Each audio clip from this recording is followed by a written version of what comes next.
712, stick with check that one out. 6-1 bullet, 2-1 try to get shot as well. Officer still stands for 5, no.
Good morning.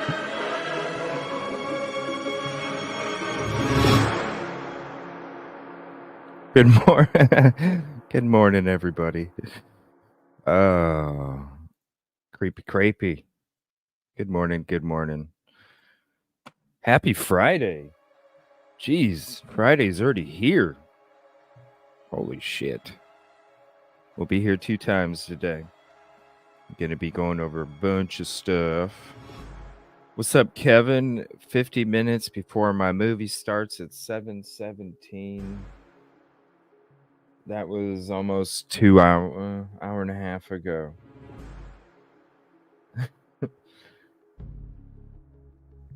So I don't know. Maybe the movie's Still going? Is it over? We'll find out here in a few. I suppose. What's up, Kib Kitty? Good morning. Good morning, Summer. Thank you for hopping in. Miley, ticket number 4. Thank you. Carolina 95. Good morning, afternoon, evening, wherever you may be. I know everybody watches from all over the world. Good day. How's that? Detective Golden, ticket number 7. Melissa. Aw. Hope you feel better soon. I definitely had that bug. That's what postponed the Idaho trip. And then even when I got to Idaho, that first day, it was so cold. Ooh. I was like, oh man, I'm getting sick again. But it was probably a good thing that I got sick before, because I think, oh man, I can't imagine if I would have got that bug while I was in Moscow, Pullman. That would have sucked. So, probably happened for a reason. Good morning, Remy. Thank you for hopping in. Deborah, ticket number 9. Appreciate you. Cavalcante escaped from PA hearing today. Oh, wow. That's been some time, huh? Yes, I heard about that. Are you talking about the one on Creme 2 News that was being reported on Creme 2? Oh, he's still he's still in. Maybe he was chilling when he was watching the movie or something.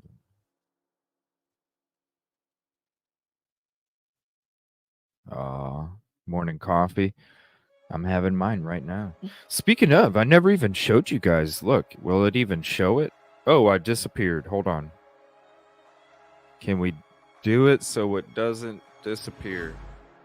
There we go. We got the Idaho Vandals coffee cup. I forgot to show you guys that. I got that on the trip too. Had to get me a coffee cup, you know.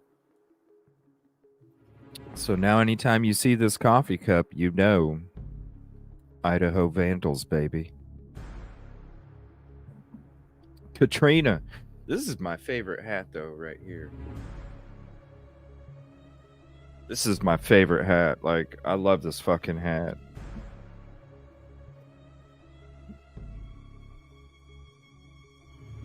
Right there. Love this hat. I love it. Love this hat. Washington State, baby. Love that hat. So, yeah. We've had the creepy for a while. Everybody always loves the space age funk beat, so I figured I'd ask you guys this morning. We might switch it up here and there. Good morning, Yoli. How about creepy?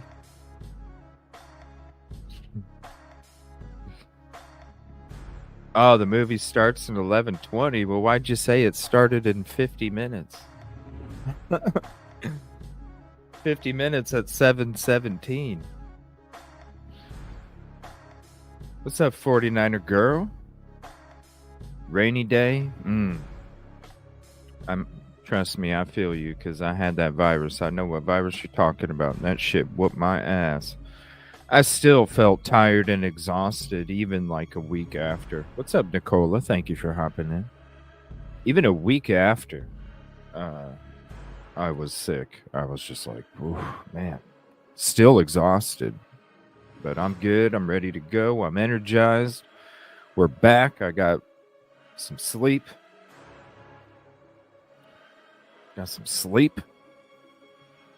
We're ready to get into some shit today. Got a couple videos. These are old videos from like 10 months ago. The timeline, retracing the steps November 13th, and some drone footage from King 5 Seattle. Damn it. I forgot to get a damn drone. Oh well. There was Idaho security all over that motherfucker when I was there. I don't know what they're doing, people. I don't know what they're doing.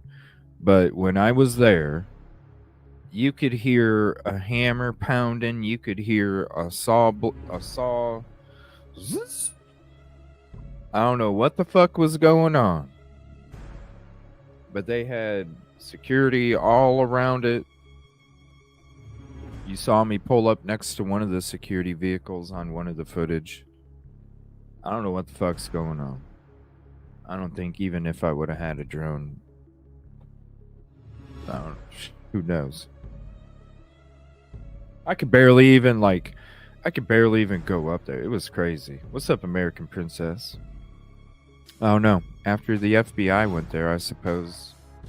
Yeah, it probably would have been, honestly. It probably would have. I mean, they were all over. It was like, because there's a couple other things I wanted to show you guys. The stairs, the fire hydrant. There's a couple other things I wanted to show you guys. When it came to the stairs, it was crazy. You'll see what I mean. It was like, it had to be like a nonchalant. They were fucking... I'm telling you, ever since that first... Because when I got there, I went and got some sleep right away because I got in late. So when I first got there, I just went to bed and got some rest and got up early the next day and headed over there. Yeah, right from the get-go. Security up there, security on the side, security in the front. As soon as I'm driving by, people are outside like, what the hell? I was like, fuck it though. I drove through there so many times. I'm like, you know what? They ain't getting. What can they do if if I'm behind the tape? If I'm behind the tape, and it's no problem. Freaking crazy. I don't know. I have a bad feeling about that being torn down soon. All right. So the first thing we're going to get to a Court TV episode, 4 News Now in King 5 Seattle, all discussing different points. Your car was a regular by the time you... Yeah. Well, it was funny because I started to recognize all the all the other cars that were part of the community. I started to recognize the cars. I was like, holy shit. But it was all good. I only ran into the MPD on one day, and it was the last day I was there. So the strategy worked. I only ran into him on the last day, and I'll tell you who.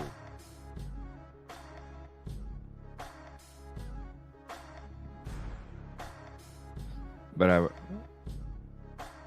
we'll have to play a video for that. I gotta make it fun. All right, here's the first one. This is Court TV. You know Vinny. Who knows? State Highway 9. We'll see what he says. This is Vinny, though. Gotta remember. In the Leyte County Courthouse in Moscow, there he is. From my perspective, seemed relatively comfortable for someone who's facing a potential death sentence in all of this. I want to go back to the affidavit because some significant.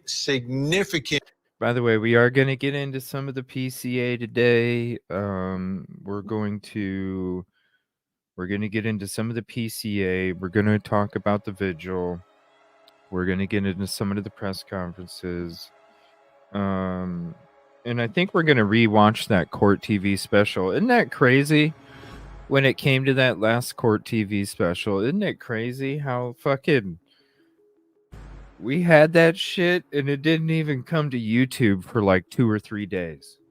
It was like, it's fucking beautiful. I love it. It did have me nervous for a little bit though, because I was like, eee, but you know what? We did it, baby. We had that shit live. It was great. I know nobody I'm telling you, when it comes to these court dates or when it comes to these specials, just fucking head on over. You know what I mean? There's always a way, baby. There's always a way. Moscow, there he is. From my perspective, seemed relatively comfortable for someone who's facing a potential death sentence in all of this. I want to go back to the affidavit because some significant cell phone activity, digital footprint. Here's what investigators and prosecutors are alleging, that the records for the defendant's phone show that the defendant's phone was using cellular resources to provide coverage to the area of 1122 King Road. That's the scene of the murders, on at least 12 occasions prior to November 13th, which is the night or the early morning hours of the murders. All of these occasions, except for one, occurred in the late evening and early morning of the respective days. So he's right near the home, at least 12 times prior to the murders. Then check this out. This is unbelievable, like total cliche here. Further review indicated that the defendant's phone used cellular resources on November 13th, consistent with leaving the defendant's residence at 9 in the morning, traveling to Moscow, Idaho, specifically to the King Road residence, the house of the murder, between 9:12 and 9:21 a.m. the following morning. He's back there. At least that's what investigators are saying. That's where his phone is, and then returns back to his home at 9:32. Dr. Carol Lieberman, I'm looking at this.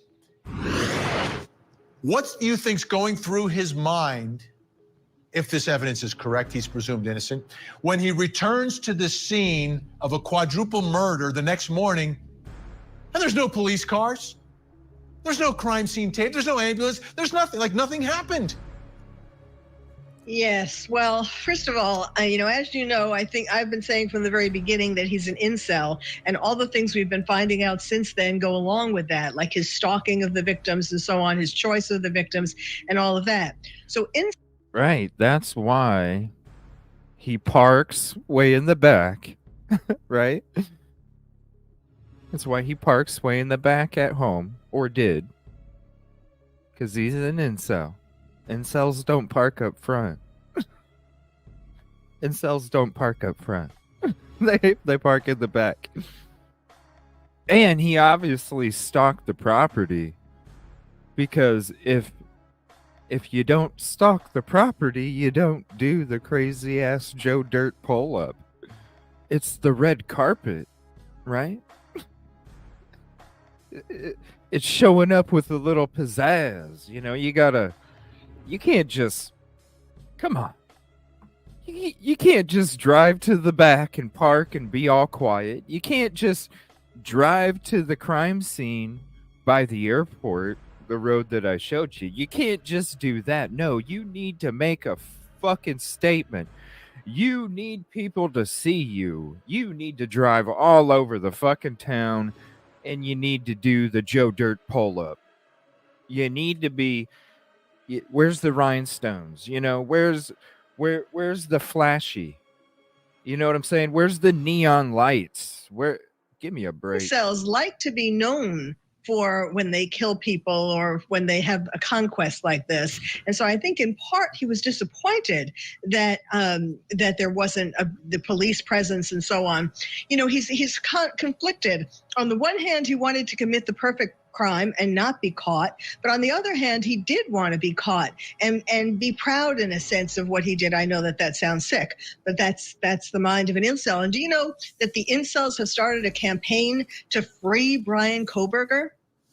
So incels want to get caught? Is that? Listen, anytime this lady's I've ever heard her of, she's always, I don't know, maybe this is because it's from 10 months ago, because any other time she's talked about this case, she's been pretty level-headed about it.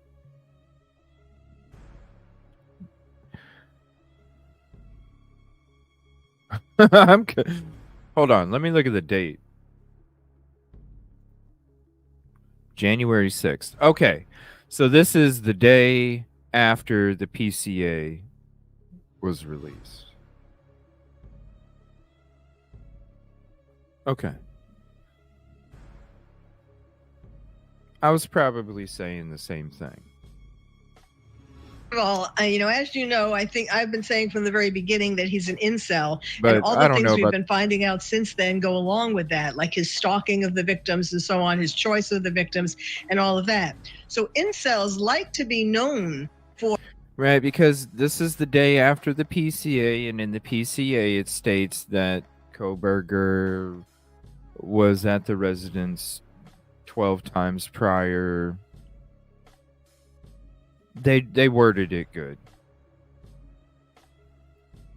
or when they kill people or when they have a conquest like this. And so I think in part he was disappointed that that there wasn't the police presence and so on. He's conflicted. On the one, I don't know why I say disappointed. I mean, who says that if he did commit the crime and he came back to see if there was any police presence, who said he wasn't proud? Who said he wouldn't have been proud? Huh. Look at that.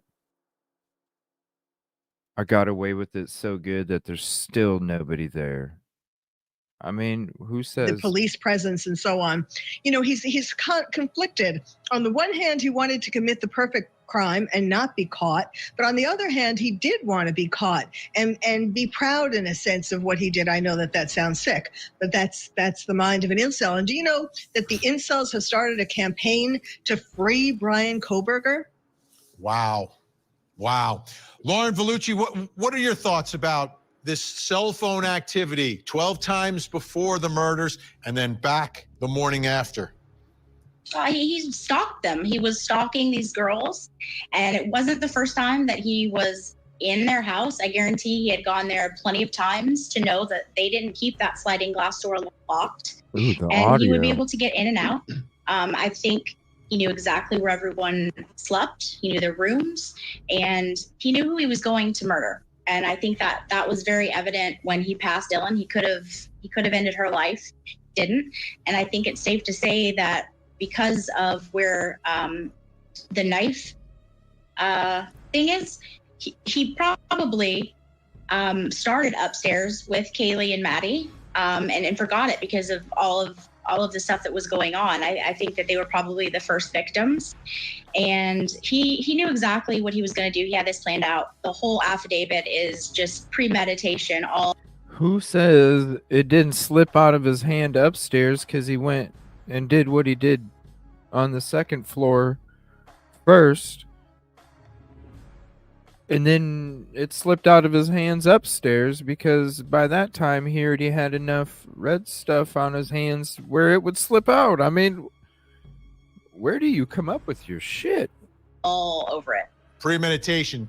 Oh yeah, I didn't go to school Keyword for prosecutors. Okay, let's take a look now at some cellular data. We have more. Go to school for it. At approximately 2:42 a.m., the suspect's phone pings in Pullman, Washington, and for about 5 minutes, his phone data is consistent with him leaving his apartment and traveling south through Pullman, Washington.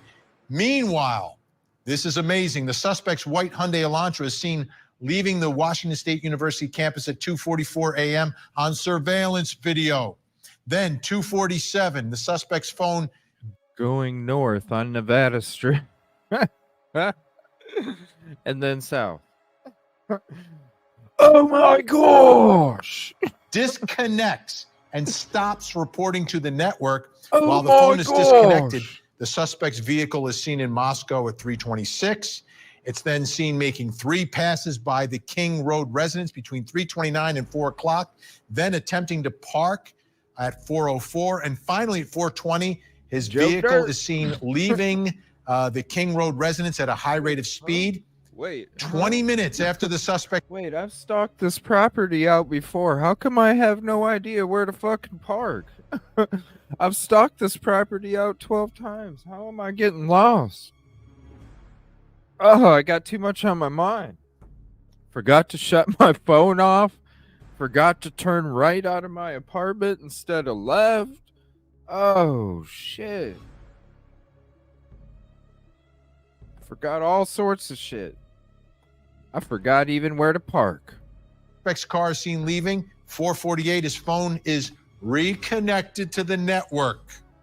Forgot where At to park. approximately 4:48, his phone reconnects, locating the phone at the Idaho State Highway 95, south of Moscow, Idaho. And then at approximately 5:30 a.m., the suspect's phone location data is consistent with him traveling back to his apartment. Mike King. Mike King, why would Koberger still be in Moscow at 5:30 in the fucking morning if the crime was committed?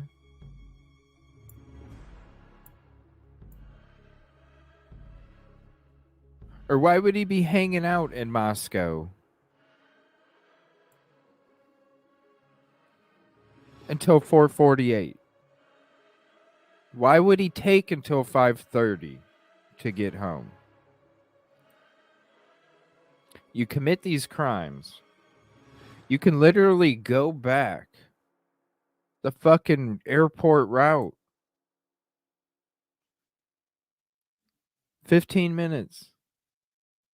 Who's going to see you? Do you think I'm going to tell you, I drove that route plenty of times. Never seen a cop on that fucking road once. Never once I saw a cop on that road.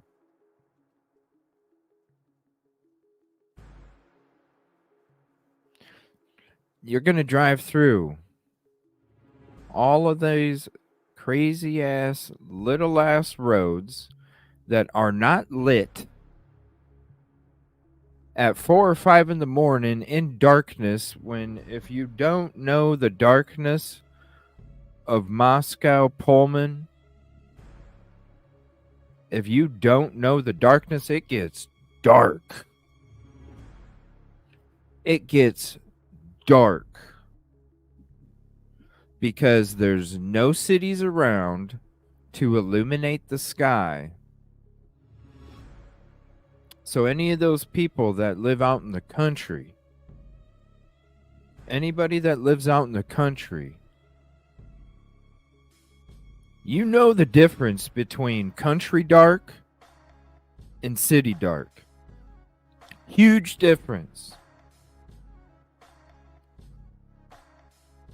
You're going to take the chance of going this route down south. No lighting on the roads. Some of them are even dirt, people. Some of those roads are even dirt. And you're going to tell me you're going to drive on those roads where you can easily get lost at night. No lighting, sometimes dirt, in small communities that barely even have a population pop up on a sign because there's so little.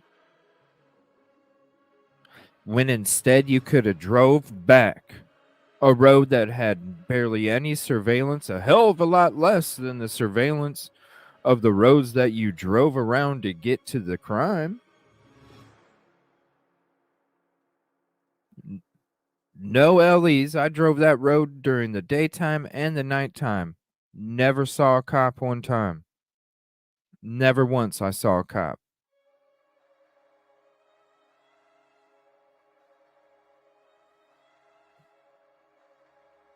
Doesn't make sense. I don't know why anybody would want to drive that route at that time in the morning in that freaking dark. And I'm telling you, it gets dark because it's different when it's freaking May and it's getting dark. It's different when it's November and it's getting dark. You're talking about the tilt of the earth. That part of the country is facing away from the sun because of the tilt. That part of the country is facing away from the sun the most. That's why it gets dark as early as it does. That's why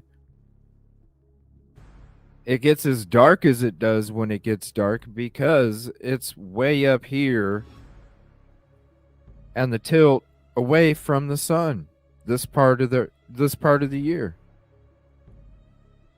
It gets pitch black. I could barely even see the street signs at night in the cities that are lit up.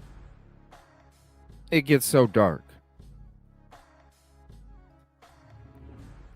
Incel parking only t-shirt.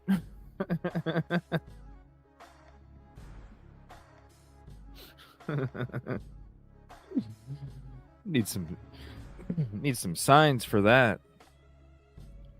Incel parking signs that you can put out. Oh shit, never. Too much. How reliable is this? How important is it to match the cell phone up with the surveillance video? Well, yeah, that's the cool part about this case, I think, Vinny, is that they have got the data. They've been able to access the records to show the triangulated location of that mobile device. And that's where they bring 3 towers together and say, hey, we believe that phone or that mobile device is in this general area. Takes a look at the towers themselves and says, what sector was that signal coming off of? And that gives them the ability to start planning out this route. But once they get inside that device and get the actual device location, that XY coordinate from the device, they can really start getting pretty prescriptive about where that thing was at those specific times. But the key things to me, the phone goes dead. The phone gets re-engaged, and they're able to show that as he makes those that route down to the south and back up to the north. And then when things fall apart, he starts moving a whole lot more rapidly from point A to point B. So we see this disorganization kicking in as he starts really getting ramped up emotionally and many other ways. Joseph Scott Morgan, I don't know if you remember this. I'm sure you do. We covered another case years ago involving a woman named Jodi Arias, whose cell phone went dead for quite some time. No one knew where she was. What's up, Crystal? But What's that, up, Lynn? That, to me, that is almost more compelling than the phone actually being there. The fact that it's turned off at in this window of time. Yeah, and it goes to the idea of intent. What is your intent? But I got to bring out one more point here, please. Absolutely. Bear with me. He's awesome. Do you remember when this case first came to light and we had those images of the investigators, crime scene investigators? They were out paying very close attention to tire marks on the roadway. You could actually see them. They were these black marks that they were taking a look at. And you mentioned just a second ago how the vehicle left at a high rate of speed. If this is a front wheel drive car, which I think it might be, I'm not really sure. If he peeled out of that area and those marks were specifically left by his vehicle or a vehicle similar to that, that documentation all those weeks back.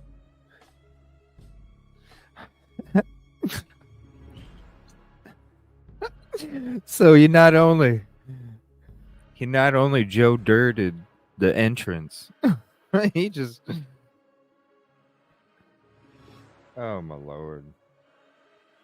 But he fucking peeled out. So he got in his car and he just went, gone in 60 seconds, baby.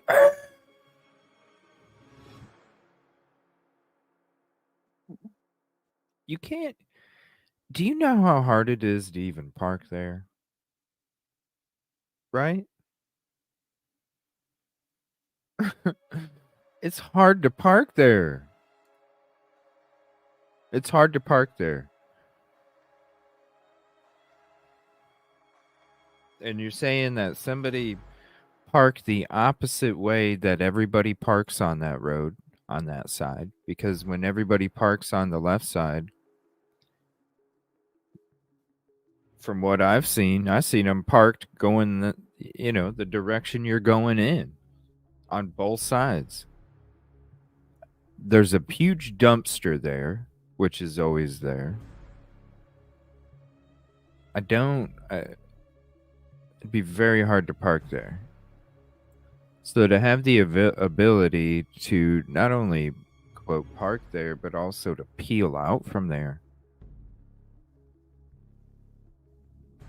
Why didn't you, if you're going to do all these things to get yourself noticed, drive all over the streets downtown, go a route you don't even need to go both ways. You peel out, you pull up and are just driving all over the place, chaotic. Why didn't you just hang out in the fucking crime scene until you got caught? Why are people claiming that you cleaned up your shoe print? Why would you, if you're not going to take the time to be stealthy before and after, then why would you take the time to be stealthy inside? Like, if you're doing all the things to get caught or to get noticed or to take the chances of somebody being a witness, then why do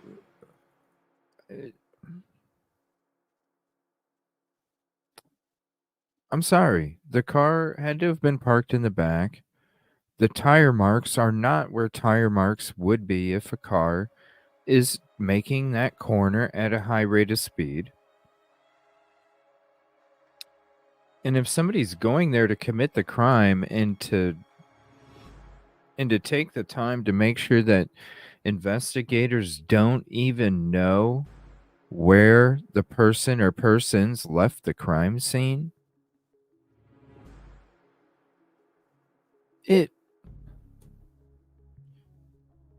it doesn't wash. I don't understand why people don't question that stuff more.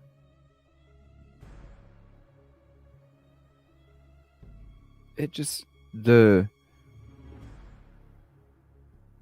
chaos, strategic chaos, never has made High sense. rate of speed. If this is a front wheel drive car, which I think it might be, I'm not really sure. If he peeled out of that area and those marks were specifically left by his vehicle or a vehicle similar to that, that documentation all those weeks back is going to be significant because they have that car now. And there's all kinds of things that you look for in tire marks. First off, you can look at it from chemical structure. If he left rubber on the road, that can be tied back to those tires. Secondly, the specific markings. Every tire, even though it comes off an assembly line or off a production line, they all might appear the same when they come off the production line, but dependent upon what kind of wear there is on the tread as you go along, it's going to be specific to that vehicle. And if you're talking about tread wear, the dude, how are you going to compare this tread wear? The dude literally drove 40 some fucking hours. Like, if you don't, what is that for mileage? 2,000 miles or something? How many miles is that? It doesn't matter. It's a lot of fucking miles. The tread wear is going to be different than what's on the fucking street compared to what the car's going to have. Yeah, 2,000 some miles. Like, tread wear, it ain't going to match, buddy. I'm just being honest. that has been left behind there, It ain't going to that match. is going to be another tie back. And I found this absolutely fascinating, particularly when you begin to look at this document, where they're describing speed here. And, the only way that you're going to have speed or have these marks is by speed, a sudden burst of speed going forward. And I think this road, if I'm not mistaken, it's not necessarily a cul-de-sac, it's kind of a loop. So I wonder if he peeled out, leaving the scene to loop around to head back out. I'm fascinated to see how this develops and if they can tie that back to that car and to those tires. All right, folks. Our investigator staying with us, Dr. Carol Lieberman, thank you so much for your help tonight. We'll be speaking a lot about this case in the days ahead. When we come back, DNA. We're going to talk about the DNA and how this could be the one piece of evidence that convinces a jury beyond any and all reasonable doubt. Well, that's probably what it took to get the arrest, Vinny. Was the fucking DNA, right? Shout out community. Oh, I missed you guys too. Like, the whole spot out. the peel out. I'm gonna listen. We're gonna pause from this here. We're going. We're going to this fucking. I'm tired of it. Hold on.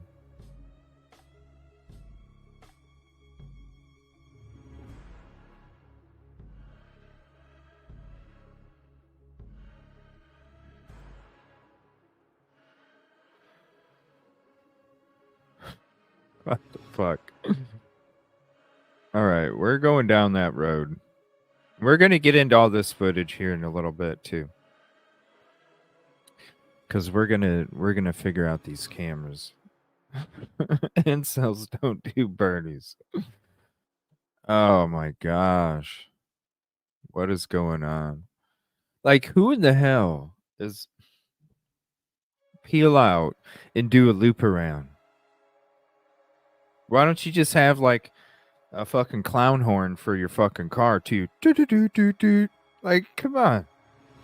Put an ice cream fucking sign on the top of your car, ice cream cones for $1.50. Like, what the fuck? It says that on the back of the incel parking only t-shirt. Oh shit. We will. I'm gonna be having the no-brainer t-shirt, and we're gonna be having some t-shirts coming out soon, just in time for Christmas.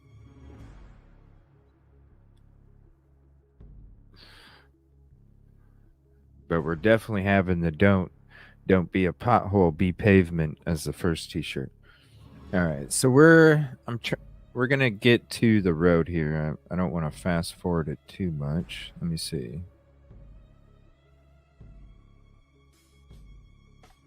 All right, should be coming up. There it is.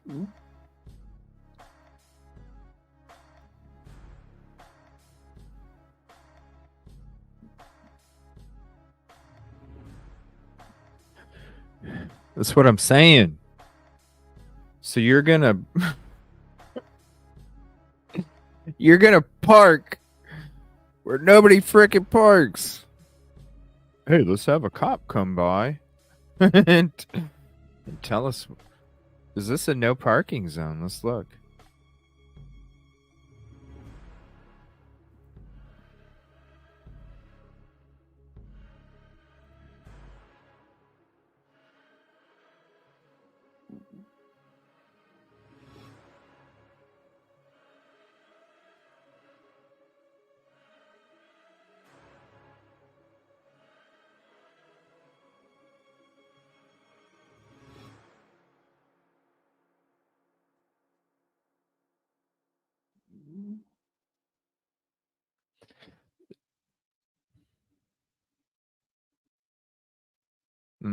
Yeah, there's a security vehicle right there too. As I'm pulling up on that, there's a security vehicle out front.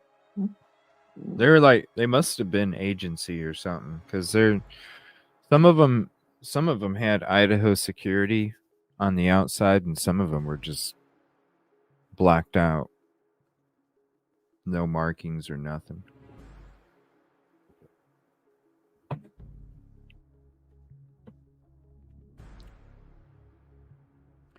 No. Car's not parking there.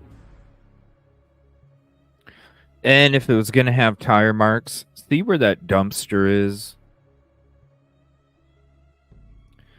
This is where, up there is where you would have had the tire marks, right there on the inside of the road to the right as it's turning.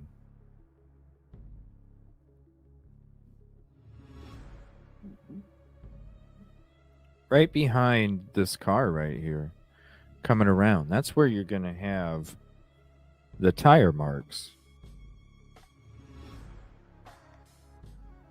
Yeah, they are. Does it show this one white car here? No, this is another day I went.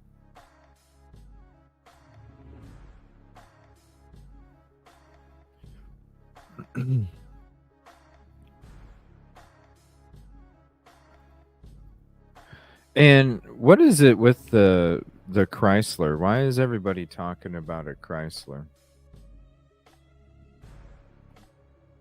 Yeah, you probably would. I mean, I just I just don't see it.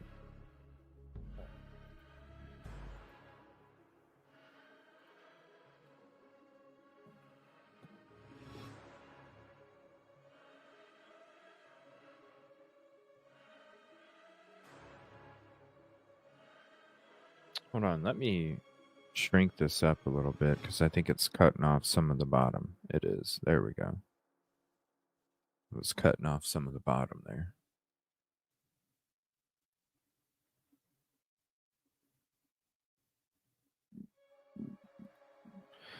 Yeah. So right about probably another car length from this security SUV here, this Idaho security. About another car length back, right about where the pavement, see how it changes the asphalt? They got the asphalt going this way and then more asphalt coming in another direction, and you can see the different colors because it was placed during different times of the year. It has different weathering to it. So right where the pavement color changes from the weather, that's in about a car length behind the security SUV. That's where you would have that tire mark if there was a car that was coming around that corner at a high rate of speed, according to what the PCA states. In my opinion, that's where the tire tracks would have been. It wouldn't have been over here in a completely different part of the road. It just doesn't.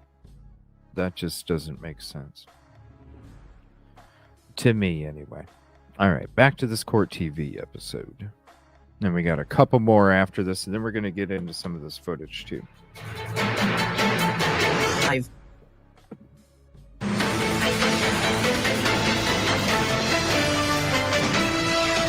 Let's talk about the DNA. We've got to talk about the DNA. We got to talk about the DNA. Do they know for sure those marks were new? I don't think so. I just think it's, hey guys.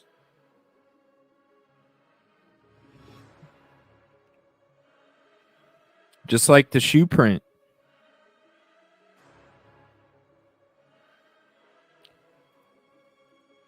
You didn't even close off the parking lot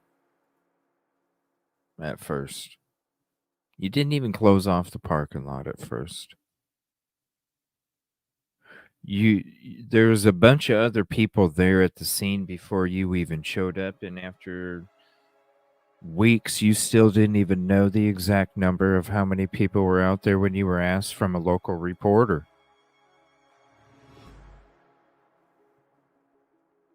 There's contamination everywhere. Everywhere. The unfortunate thing is the contamination was allowed to happen. It didn't have to. It didn't have to be that way. It was allowed to be that way. Unbelievable what we found inside this probable cause affidavit. Take a look. This is from the investigator saying, I also noticed what appeared to be a tan leather knife sheath laying on the bed next to Maddie's right side when viewed from the door. The sheath was later processed and had K-Bar, USMC, and the United States Marine Corps Eagle, Globe, and Anchor insignia stamped on the outside of it. The Idaho State Lab later located a single source of male DNA suspect profile left on the button snap of the knife sheath. So they found the DNA on an item left behind by the killer. Okay? But you just have DNA. You've got to match it to someone. Take a look.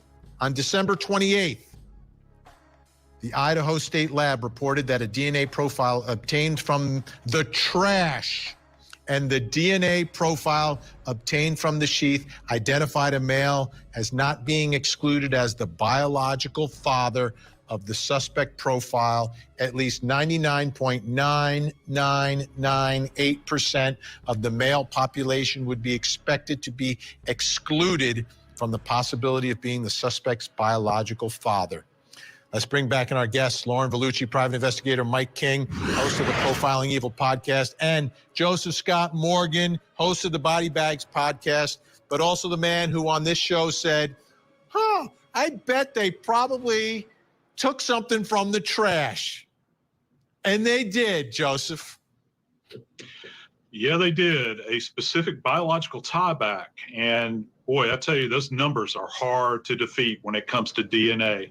You know, we can talk about a lot of other connectivity as far as forensics go, but when you begin to look at the overwhelming odds that it could be someone else, it's very hard to explain that away. And they're going to try to. But, you know, the fact that, you know, people have made a big deal out of the fact that there is no weapon at this point in time, at least that we know of. We don't know everything, okay? But the fact that this sheath was left behind, and we've heard all kinds of stories, haven't we? You know, we've heard Rambo knife, we've heard K-bar, essentially, hunting knife, military-style knife. Well, it turns out this is a military-style knife, and it's got a hilt on it, and it's got a hilt guard.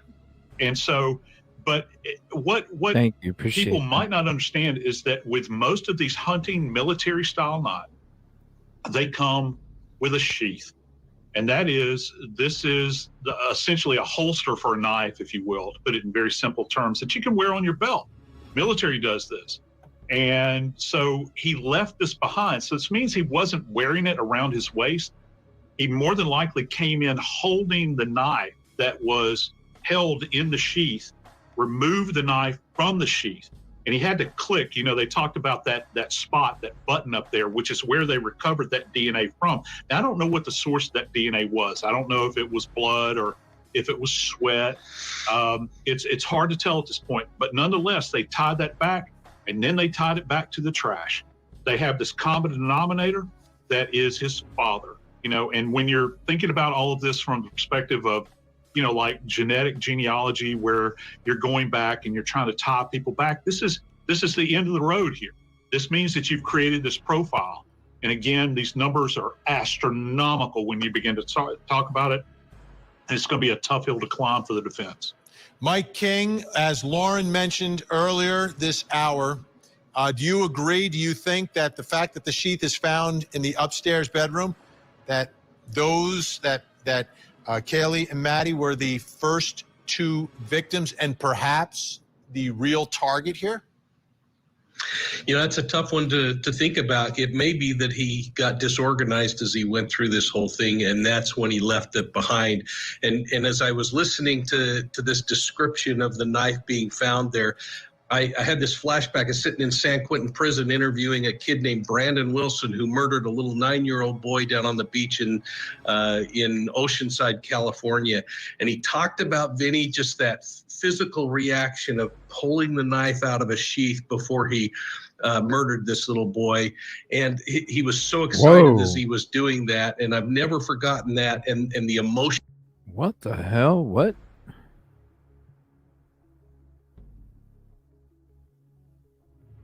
Dang. That these offenders are going through as they're going. And that's, again, why I think he probably walked by this young woman as he left the house. He was so focused and had such tunnel vision. You know, you think about all the things that were happening that night. Something else that happened. Yeah. He had tunnel vision. That's why I'm saying that's why DM was left after the witness of the person.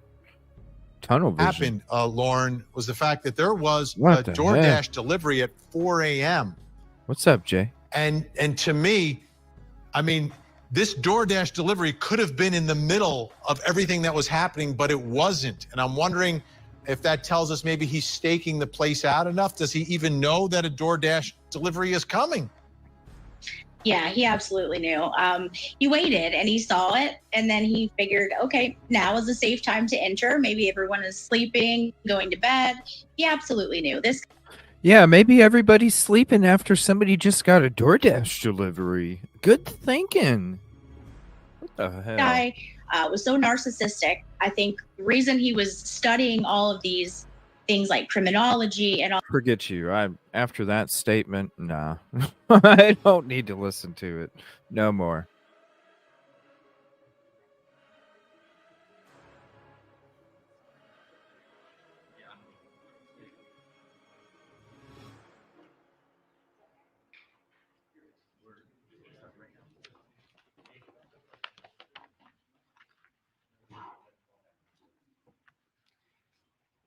Good afternoon and welcome. My name is Chief James Fry with the Moscow Police Department. The last spelling of my name is F-R-Y. I'd like to introduce Moscow Police Captain Roger Lanier. All right, we'll go to that in another time. It's neat. Hold on. Where in the heck? One second. Let's go into videos. It's not supposed to.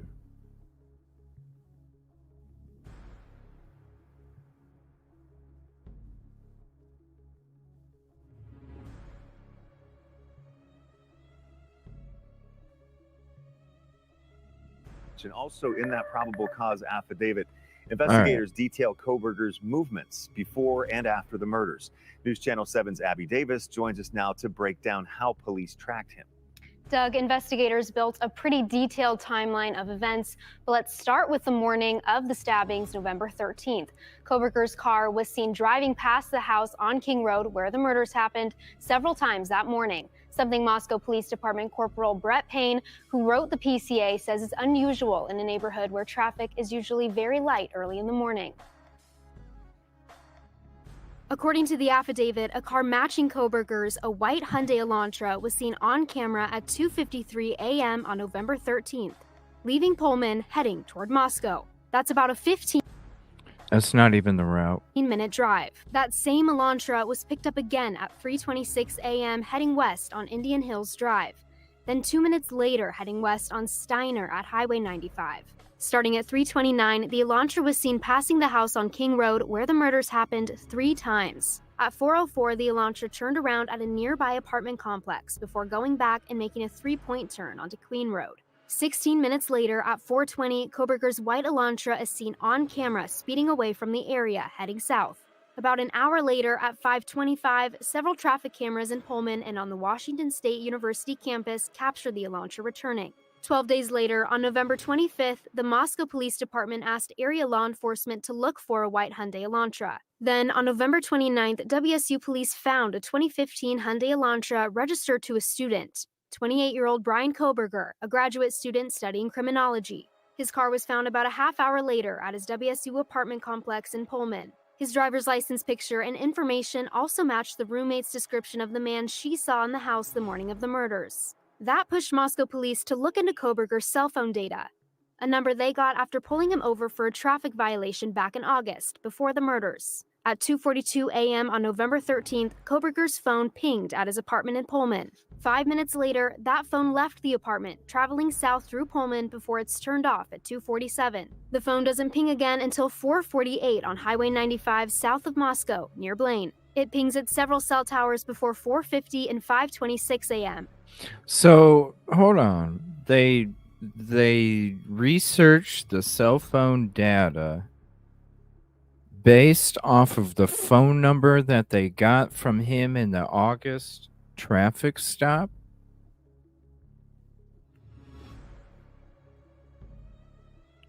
Number one,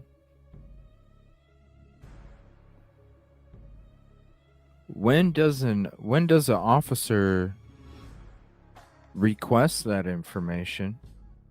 And number two, why is there a record of it?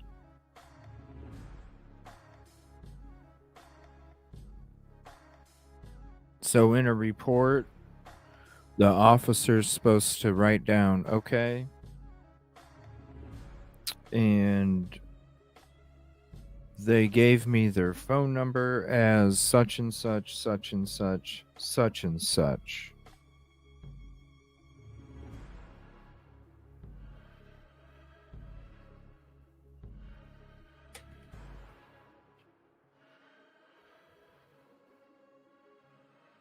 Mm-mm. That's how you got the phone number.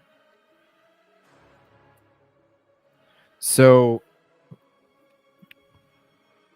you got the search warrant for the phone records based off of the eyewitness statement matching the driver's license photo and the person having a similar vehicle. So they can literally search your fucking phone history because your vehicle is similar and your driver's license photo shows eyebrows.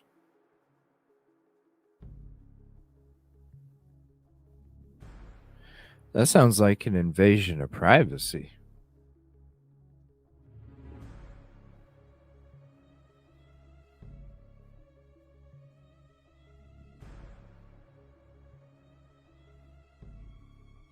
That sounds like an invasion of privacy.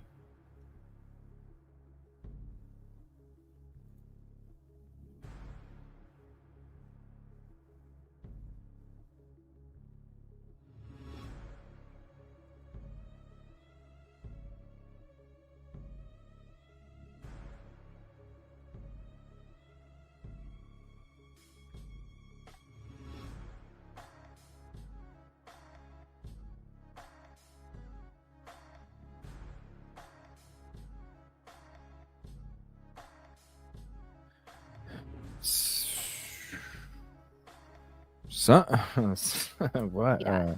A number they got after pulling him over for a traffic violation back in August, before the murders. At 2:42 a.m. on November 13th, Koberger's phone pinged at his apartment in Pullman. 5 minutes later, that phone left the apartment, traveling south through Pullman before it's turned off at 2:47. The phone doesn't ping again until 4:48 on Highway 95 south of Moscow, near Blaine. It pings at several cell towers before 4:50 and 5:26 a.m., showing it traveled south on 95 to Genesee, then west to Uniontown, and then north back to Pullman, where a traffic camera picked him up on Stadium Drive at 5:27.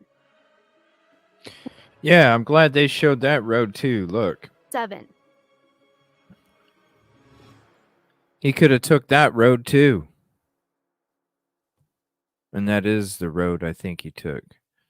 Because I don't think he went. I know it says Genesee, but the map that they drew in the PCA doesn't match the one going from Genesee down and then up to Uniontown. The drawing on the PCA matches the Thorn Creek Road drawing description of what took place, but This wasn't the only time Koberger's phone showed up near the King Road house. A wider historical records request shows he visited the area 12 times before the murders, all but once late in the evening or early morning. And not only that, Doug, Koberger's phone pinged again hours after the murders happened near that King Road house. And Abby, I know that you really scoured that probable cause affidavit to put that timeline together for us. And for anyone interested in reading the whole thing, we have the full probable cause affidavit online. You can read that right now on ktvb.com. We've also got Koberger's entire hearing online as well.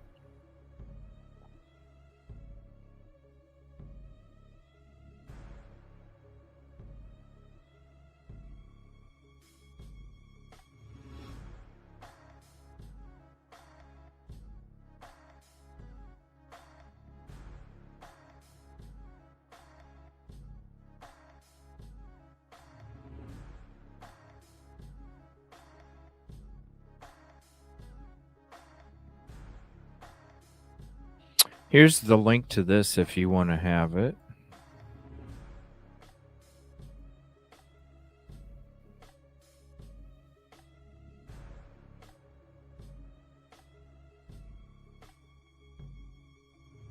That fucking ladder's still there, everybody.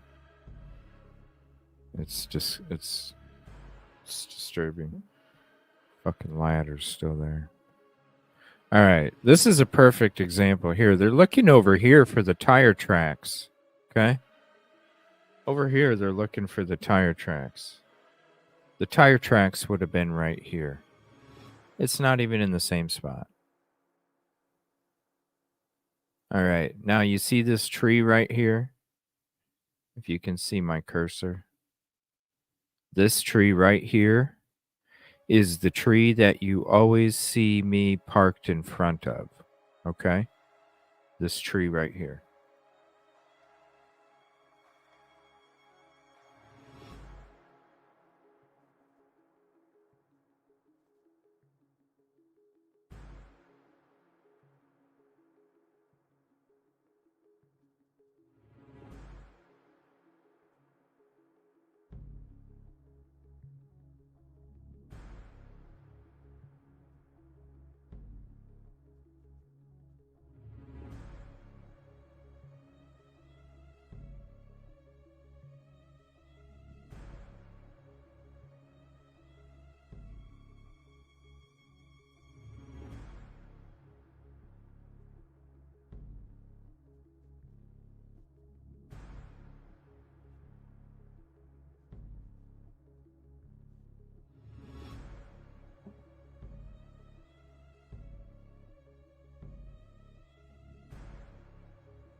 Yeah, the ladder's still there.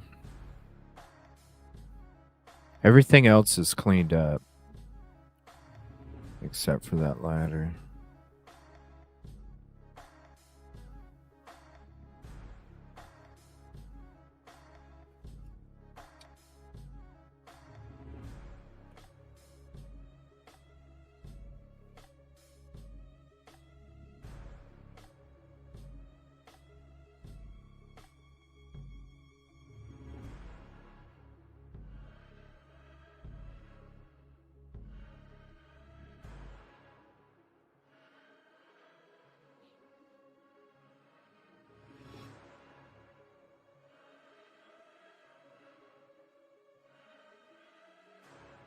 See that view? That's the view that you get to see when you look all around you out there. It's so beautiful. All those mountains in the background. The scene of the house is right here. Or the scene of the crime is right here at the bottom right. Just so beautiful.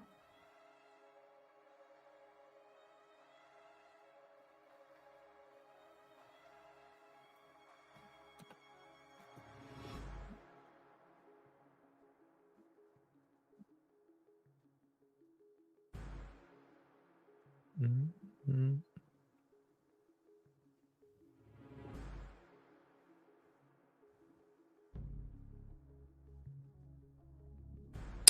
Ooh, this is a good. I like this, right? Oh, hold on. That was a good view.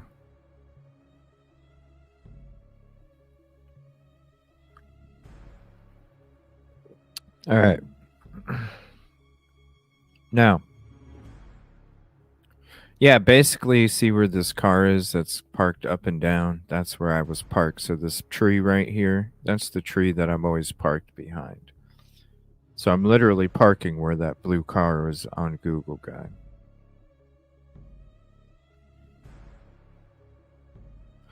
Now I'm going to show something real quick. When it comes to these stairs,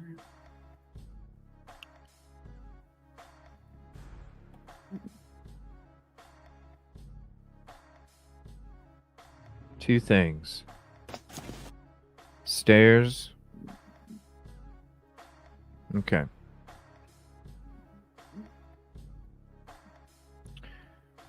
So, like I was saying before, when it comes to, this is between, these are the stairs coming from Queen Road down to Taylor Avenue. So if you look, like I was stating when we had Unravel on here, we were talking about stairs. I was saying there's no way you could even see the stairs from the body cam because you could barely even see the house on the right. This right here is showing you that there's no way in fucking hell stairs would have been visible on the body camera standing next to a fire hydrant with bushes in front of you. It's just not going to happen. The stairs are all the way in the back. Like I said, it comes off just a few from Queen Road, and then it's a cement path that goes all the way down to Taylor Avenue. Now, see how far those stairs are setting back. See how far those stairs are setting back. If you're seeing those stairs on a body camera from way back on Taylor Avenue, those stairs would literally look this big. It's not happening.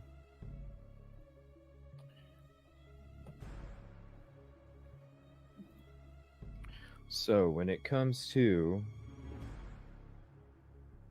the fire hydrant, okay, there's the fire hydrant.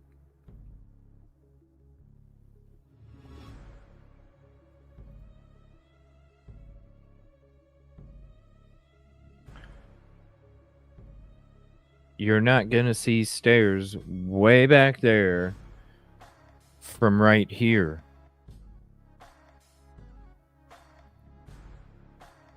Because remember, the fire hydrant is forward and to the left. You're not even looking in that same direction. You need to be looking up and down, not... No. There's no stairs. Now, there is a little, like I said, it's like maybe some kind of electrical box or something. I don't know. But it's not a stair. And anything beyond there is a fence. You can see the fence. And then there's a cement, like constant curb that goes around because there's parking on both sides. There is no stairs, and then it goes to a retaining wall. There is no stairs. There's no stairs.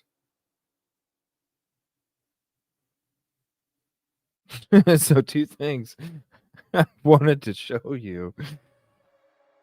Like I said, I got a shit ton of footage. I'll be showing different things as we have the lives coming out. But two things. You can't see the stairs. There's no way you can see the stairs.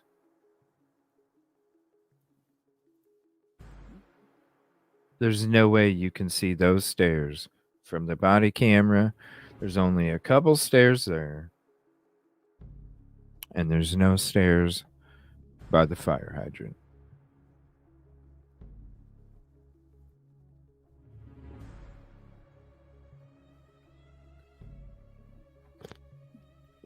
So this is a good view right here. So when you come into Moscow, all right? Very simple. Pullman is over here to the left. 270 is going down right here. As you're coming into Moscow, you see that, not this water tower, you see this other water tower that says Vandals on it going across, okay? When you turn from 270, quote, 8 or Pullman Road or whatever you want to call it, because there's different names for every fucking street there.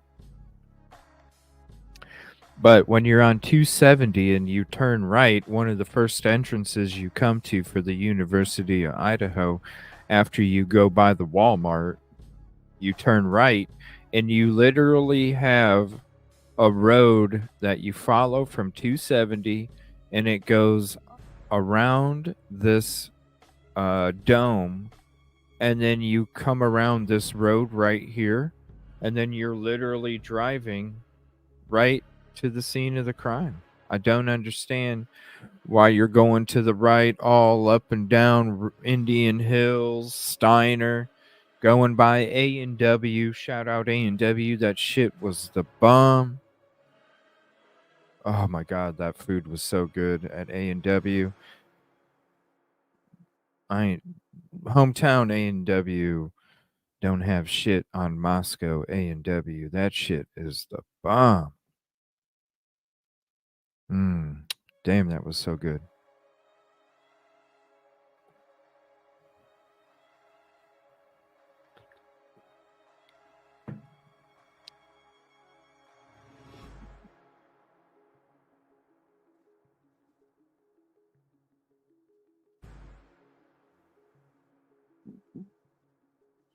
Ooh, that's a good, interesting view.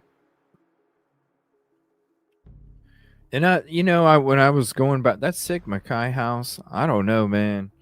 This was the weird thing about driving through the community, okay? And this Sigma Chi stuff kind of goes into it. The university obviously runs the town. For real. If it wasn't for the university, a lot of these businesses wouldn't even exist or be able to stay afloat in the community. And this is the crazy thing, and this is why I know that when I've been saying the whole time about the enrollment making a difference with this person being apprehended, the timing of it making a difference, and this is the reason why. When I was driving through Moscow, and I was getting a lot of footage, and I'll even show you this footage at some point. It's not very important right now to dig through it and show it. We will, though. But you'll see that a lot of this community, the houses are run down. You can see that this community does not flourish like the university should be allowing it to flourish because of the amount of money that comes in. So if you go to a community and you see that it's a small community, a major college, small community, it brings in all that money, how in the hell is that whole community not flourishing? Delphi's community is flourishing more than this one, and they don't even have a major college pumping funds.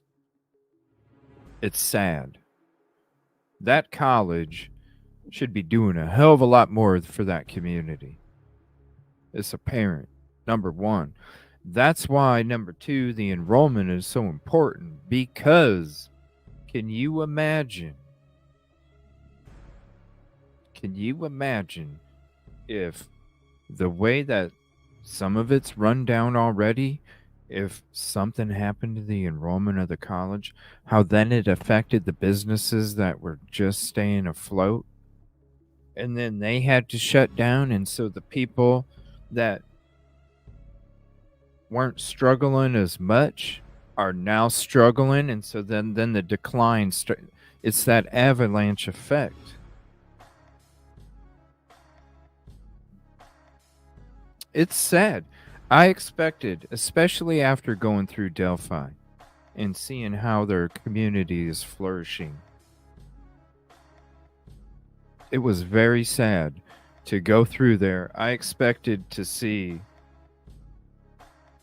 that college with the influence they have in that town, with the power that they have in that town, with the money that they have in that town.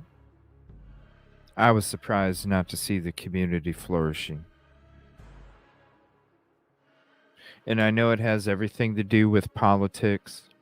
And I know it has everything to do with, like I said before, he's not the president of the University of Idaho because he makes bad business decisions.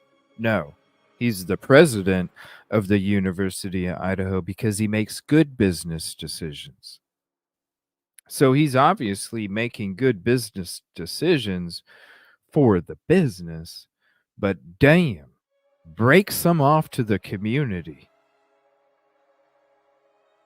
You make enough damn money where you're buying up other colleges like you're a bigger fish going after smaller fish.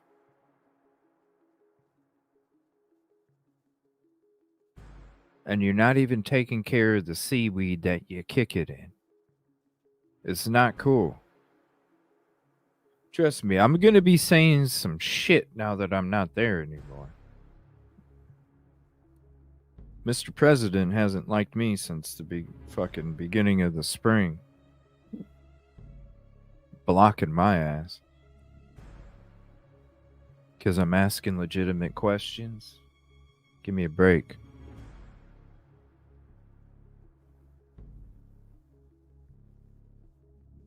All right. This is a good shot, though, right here. That's a really good shot. Don't need a drone. We got this one, right? I definitely need to go get me a drone this weekend, though.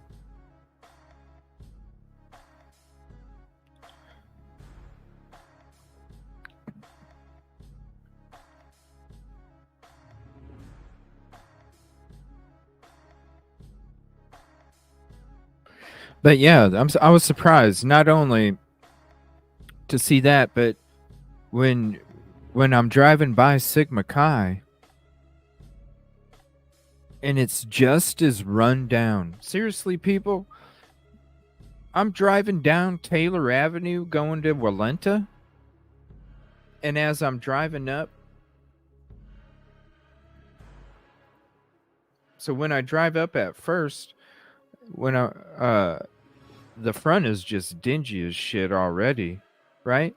But as I'm going down Taylor, going to Walenta, I'm looking at, I shit you not, everybody, the fucking windows from the bottom of this corner right here, closest to the road, to the top. Windows so fucking dingy dirty that it was like foggy. And this is at nighttime with no curtains. So you know it's like foggy gross. And then half of them to 3/4 of them were fucking busted or boarded up. Busted or boarded up.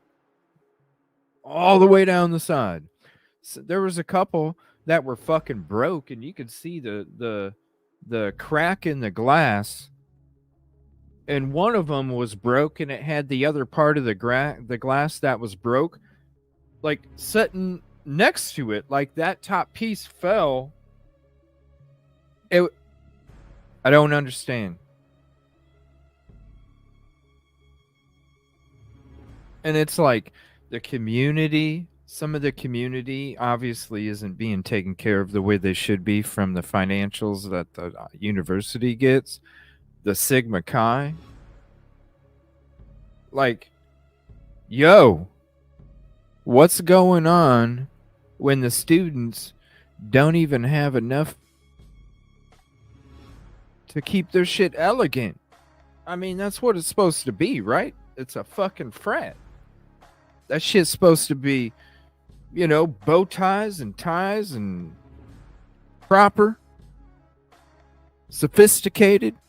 You drive by it and it's fucking cloudy ass fucking windows, broken, boarded up, and it's like, what the hell?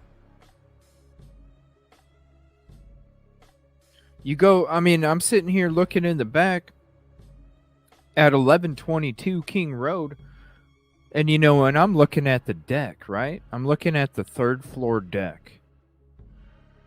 And I'm looking at the wood of the 3rd floor deck. And it's rotted. The fucking wood up there is rotted. The wood up there is rotted to the point where the ends of the boards on the fucking deck towards the back right of the house, the one that's closest to the ground, you can see the wood. So like, here's the board, right? It's fucking rotted. You can see the wood fucking going like this. Like it's fucking doing this shit.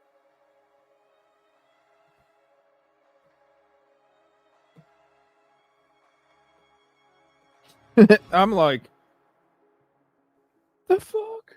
I'm sitting here looking at this wood. I'm like, damn, that shit's rotted as fuck. The shit is actually doing this shit.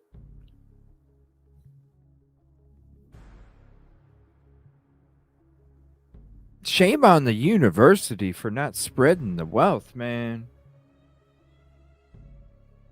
That whole community should be fucking... And I know what it is. It's probably because of tax benefits and, you know, all of this shit with the city and the cities. Like, you know what? We'll take whatever deal because it's because of your enrollment that we survive. So whatever you guys choose, we're going to go. We just have to be okay with it. That's probably how it fucking goes. You take $500 million to buy another, you gobble up another university. Imagine what $10 million, just 10 of that 500, imagine what 10 would do for that fucking community. Everybody would be having windows that aren't broken or cloudy. Everybody would have roofs and decks that are actually structurally sound. You wouldn't have lawn ornaments all over the fucking place when you get outside of the city. Like, there's just different things. Like, you would have police tape on every fucking tree in the back and not just some of it. And you know the sickening part of it is, and I'm going to play this for you after we're done with this drone footage, is I'm going to play an interview with the mayor. And then after that, I'm going to play an interview with the school where they talk about the fucking peace garden. Did you know that the students are raising the money to get donations to make a fucking memorial peace garden at the fucking university? They're getting donations to make a fucking memorial peace garden at the damn university. So the community is already suffering, and then you know the community don't want to feel like they're not doing enough for the community, so then they're going to suck more money from the fucking community to donate when they should be paying for it themselves.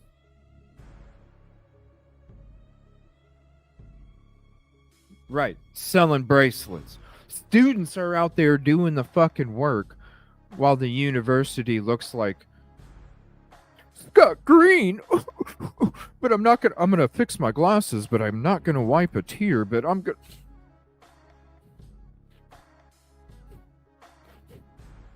Give me a fucking break.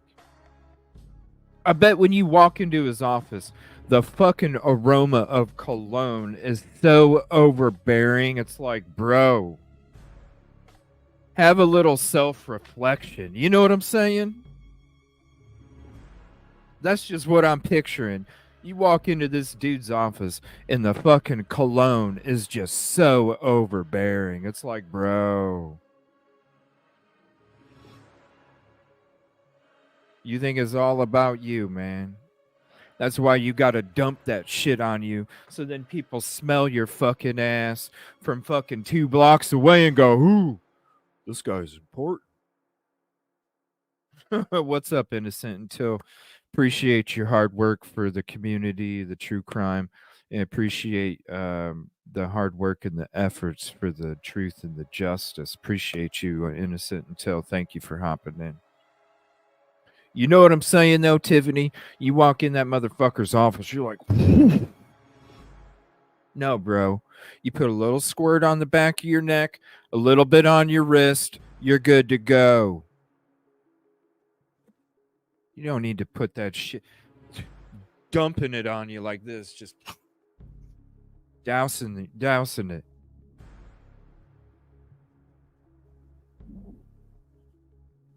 Fucking break.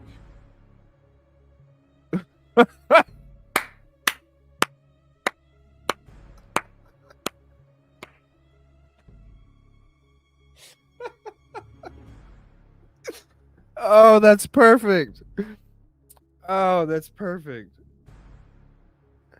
Incel, a fragrance for men. Oh, I love it. I love it. Oh. It's unisex. Oh, I love you guys. You guys crack me. Oh, incel, a fragrance for men. Oh shit. Oh shit. You guys are the best. Oh, I know, right? Right? Entire marketing team. I can't wait till I have that office, everybody. And when I have that office, Evil CJ office, and you all are in there with your own offices kicking in there, we're working it together. We have our marketing team meeting every morning at 8:15 after we get coffee. 8:15 in the morning. Boardroom marketing team. Let's talk.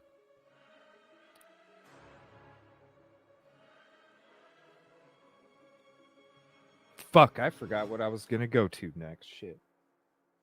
I have all this shit to get into. Ugh, so much. So much. And then none of it is even fucking my footage. None of it is even my footage. It's fucking I have so much to get into. We'll be back tonight too. I'd love to have you on the show sometime, Innocent Until, if you're ever interested in hopping up sometime. I'd love to have you on. Appreciate your hard work. Yeah, all up and down. It's just busted, boarded out windows. It's like, it's so sad. And you go left of what we're seeing right now. You go left of the community. That's where it starts to get a little run down and everything. Look at those mountains, everybody. It's so beautiful. Being able to just do a 360 every morning. And I fell in love with that area out there. I really did. The scenery. I am a nature freak, and the nature and the scenery was absolutely amazing. I couldn't deal with the cold. So I almost wanted to move there, but I couldn't deal with the cold. Now, this is one thing that was really, really interesting to me. So if you look at this shot, okay? If you look at this shot, see how 1126 King Road looks farther off to the right of 1122. Now, the thing that was always crazy to me when I was actually there was that this 1126, when you're at the back of the property, that picture's deceiving. It literally looks like it's not even a house length away. Let me get to some pictures here real quick. I want to show you guys some pictures.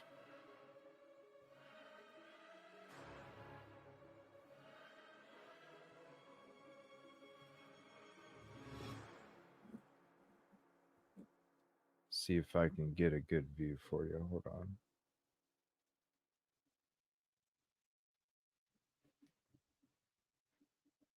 All right. Let's see if I can. If not, we can go through some other ones here. Let's see here. Let's see. I can't.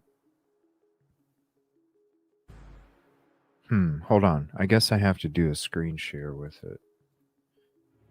All right, there we go. Full screen. Okay, so So you can see, here's the edge of 1122. This is a picture that's more off to the left, okay? So off to the right is a picture of 1122 because I'm parked directly behind it, but this camera is off to the left, okay? I'm in the parking lot behind. So you can see the fence, right? That's next to. That's next to.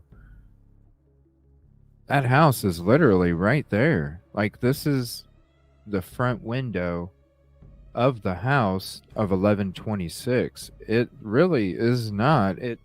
The picture from the drone shows a perspective that it's, even from bird's eye, shows a perspective that it's farther apart than what it really is.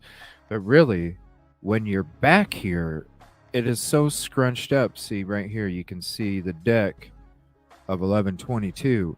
Back here, it is so scrunched up. Let me see. Whoops. Back here, it's so scrunched up. I don't know. It's almost like it's deceiving. It's almost like it's deceiving.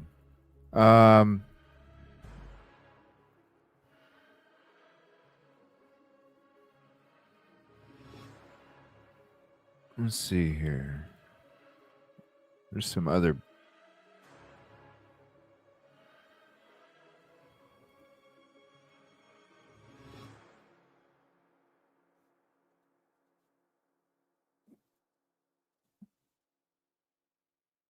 There's an unmarked vehicle right there.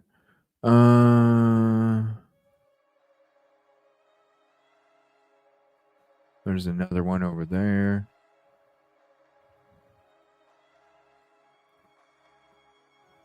There's the missing tape. Ridiculous.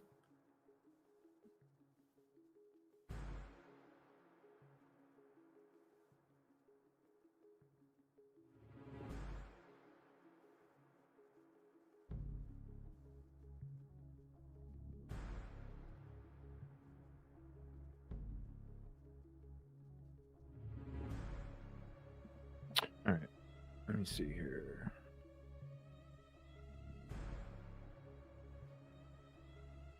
I wish I could share this easier. Let me see.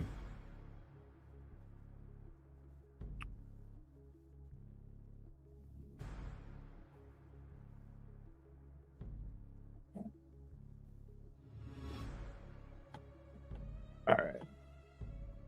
Been taking. Ooh, bath sounds good. I'd love to have a bath. I mean, I take showers. Oh, yeah. I hope you feel better, Melissa. That bug ain't no joke. That bug ain't no joke.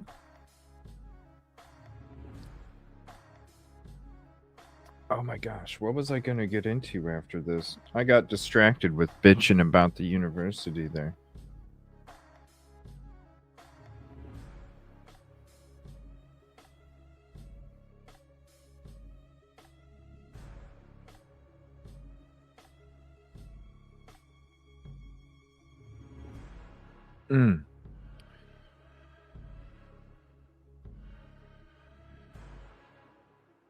All right. Let me see. Oh, I bet. I know. When I had it, man, the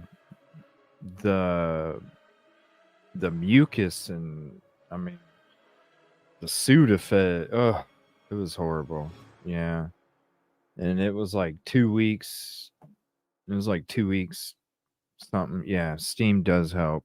And Vicks. Get the Vicks. The Vicks stick and the vapor especially. That Vicks really helps. They even have stuff that you can put in your bathtub too. Definitely get that. Okay. Let me see here. So we went through the stairs. We went through the fire hydrant. What else was there? I have so much shit written down.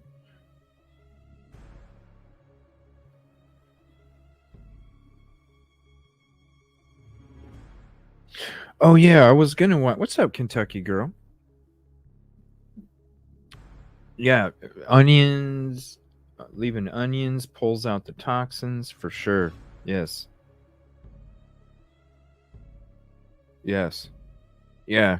The toxins. Plenty of water. Orange juice. You know. Ooh, look at that. Rub it on your feet. Sudafed makes you speed. Not me.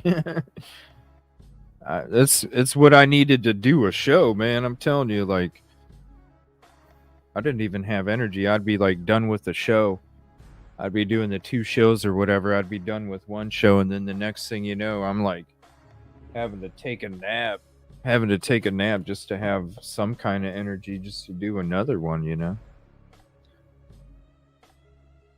Freaking got a fingerprint on my glasses.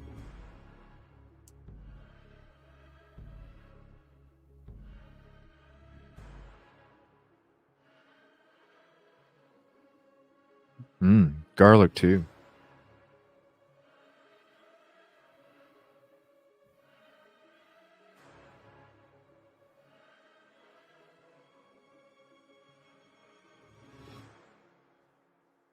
All right, there we go.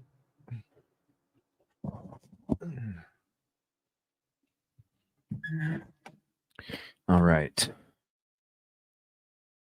I'm going to switch it up here.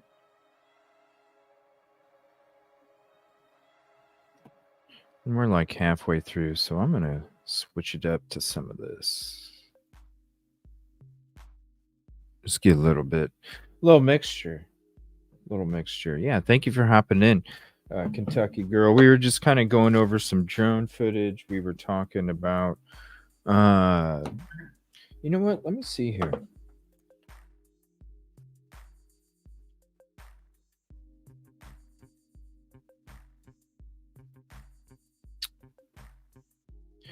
I think we were going to go into... Gosh, I didn't write it down. I have so many things.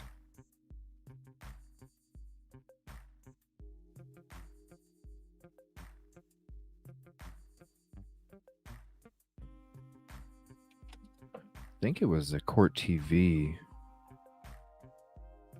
One second.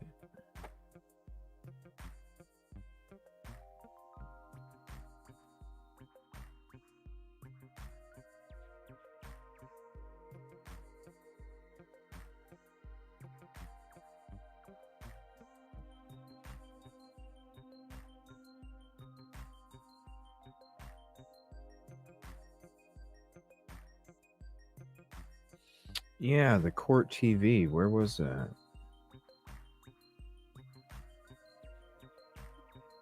And then the Vigil. We'll probably watch the Vigil here in a little bit.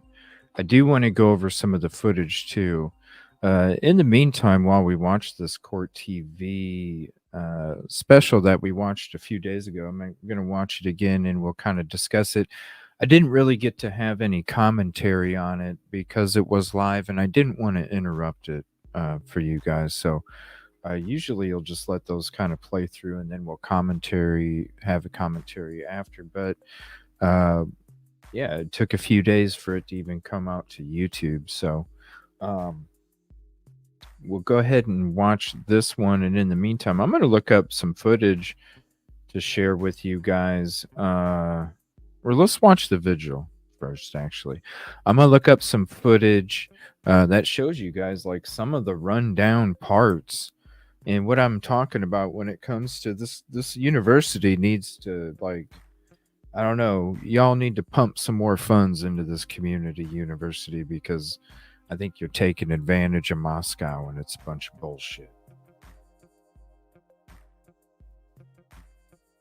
You know, they depend on you. The community, the police depend on you so fucking much. You know, they depend on you so much that you can literally just fucking breeze through and get away with so much shit tax wise. You know, just all. I understand it's good business. You're not going to be in the position if you're not making good business decisions. I understand it. But man, y'all need to pump some more money back into that economy. It's a bunch of shit.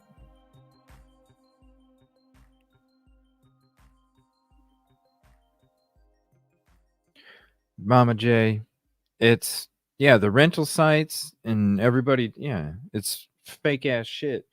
I'm telling you, you drive around there, other than there's a few blocks, other than the student housing, and even the student housing is kind of run down, yo. Like there's fucking garbage on the side of the, I mean, it's not like it's dirty as shit, but it's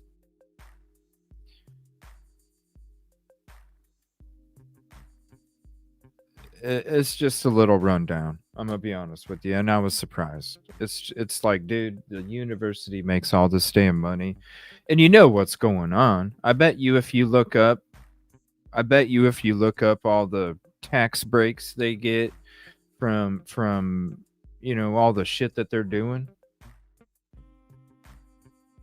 I'm sure it has something to do. Fuck yeah. They control the whole community.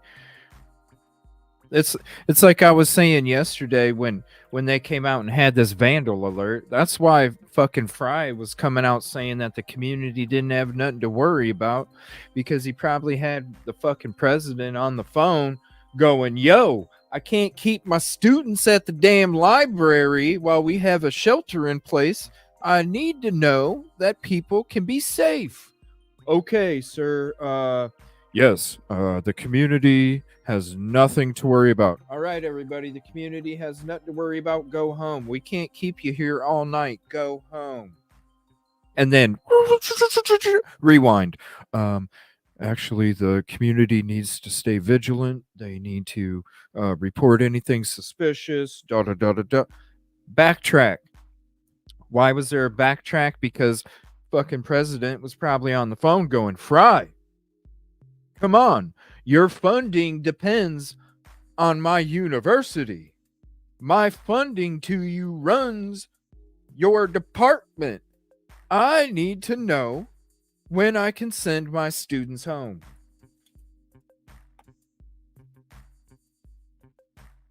Exactly.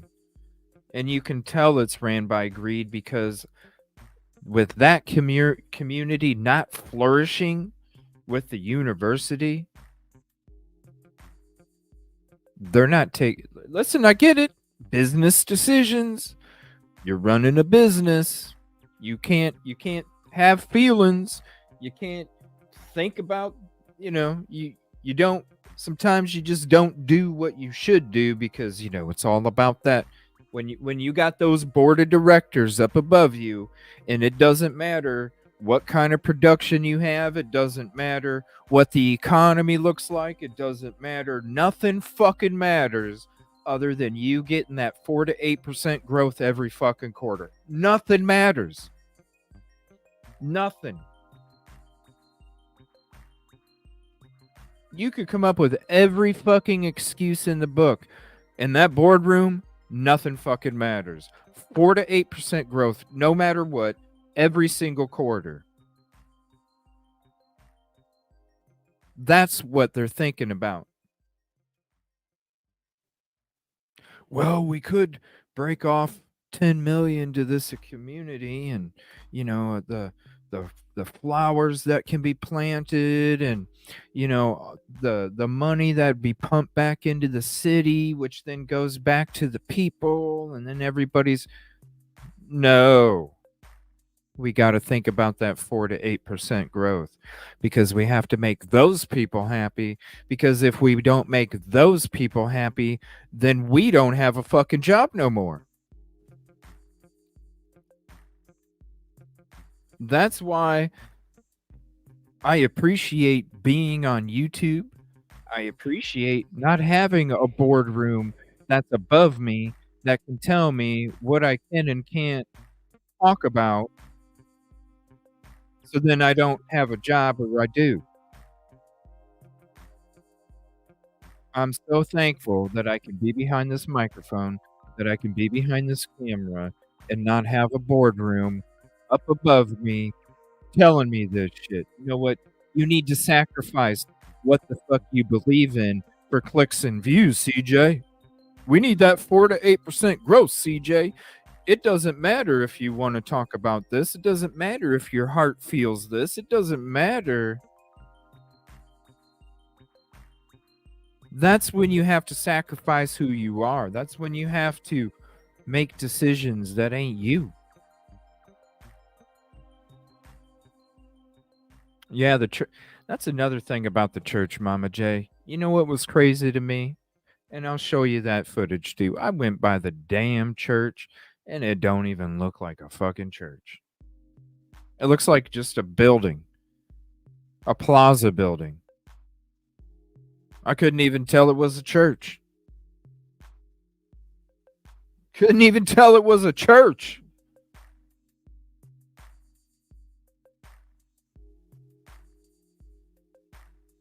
Made no sense to me. I could barely even find the parking. I went in the back alley of the church trying to see if I could find some parking. And I could barely even find but 8 spaces.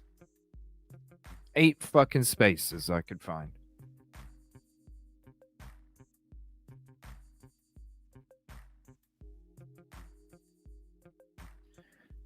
Yvette, if a college isn't doing well, they don't purchase another. That's not good business. No. If the university's not doing well, you invest into smaller business ventures, because then if one of them goes afloat, it's not going to hit you too hard. It's going to hit a little bit. It's not going to hit you too hard. But you're trying to diversify everything. You're trying to have your hands in a whole bunch of different pot, because you're hoping that one of those is going to be the ticket to help you get out, right? You don't purchase a humongous golden egg when you're in trouble. In fact, I think it was the opposite. I think they were doing so damn good. They just said, you know what? Let's buy it. They're doing so damn good. Think about it. They had a record-setting attendance after this crime took place. No. You're putting your money into advertisement. You're putting your money into promotion. You're putting your money into presenting a safe environment. You're presenting a community that has nothing to worry about, and it's great times, and oh, this crime that took place, oh yeah, we're taking donations for a garden. That's what it was. That's what I was gonna get to next. Son of a bitch. I knew. I'm writing that shit down.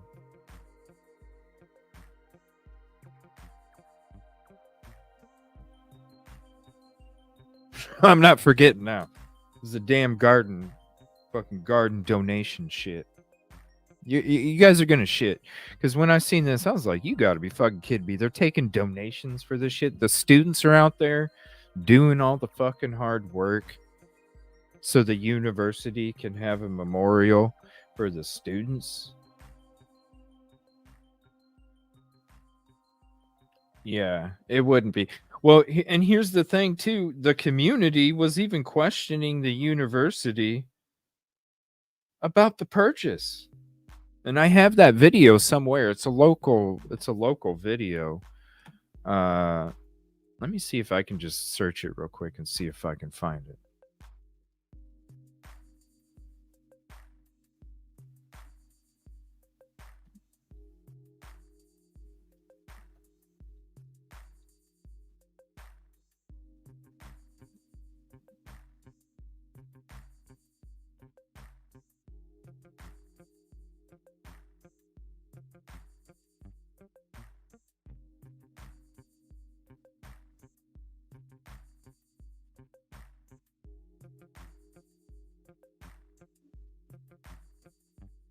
Oh, wow. There's a whole bunch. Yeah, lawmakers question right here. Idaho's first public university wants to go private, well, at least partly. When the state's premier land-grant university announced about a month ago it wanted to join up with the University of Phoenix, a private for-profit college, it took a lot of people by surprise, including some Idaho lawmakers whose job is controlling the purse strings of the Moscow-based school.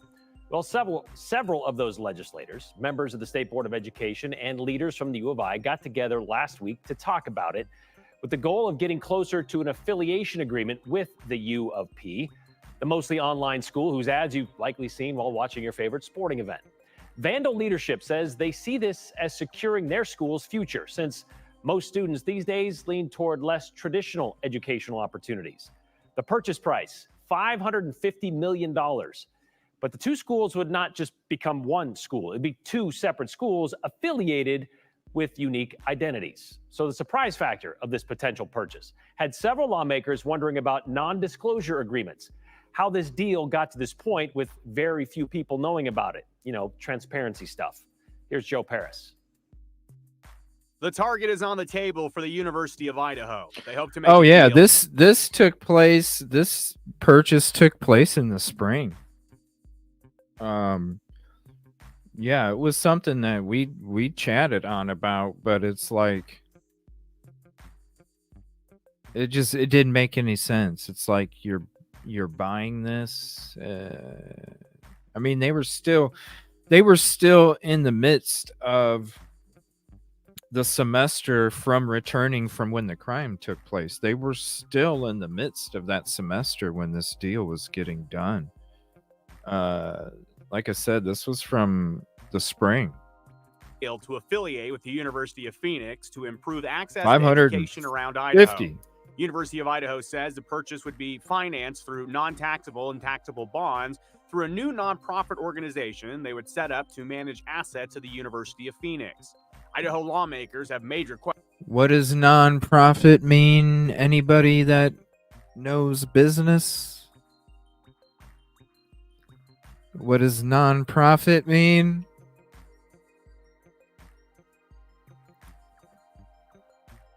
What does nonprofit mean when it comes to taxes? I want to see if anybody knows.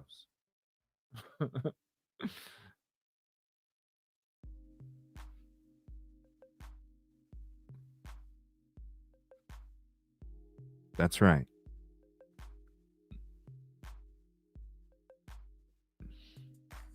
That's right. Nonprofit. Nonprofit. Oh, it's so perfect. Nonprofit, right? Not taxable. Just like what I'm saying they're probably doing to the community of Moscow. Avoiding fucking taxes. The sickening part is the students are taking donations for a fucking memorial garden that's gonna be on the campus's property. What the fuck? Like, who in the fuck do they think they are?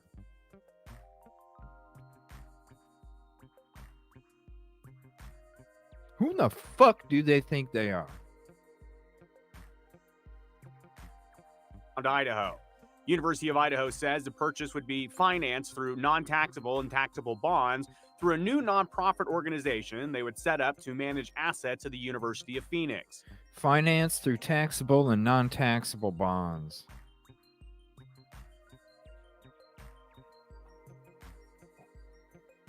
This is even worse. They're not even paying for the fucking purchase.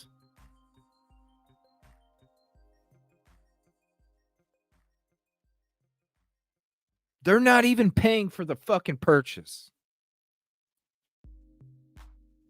The people are. The people are.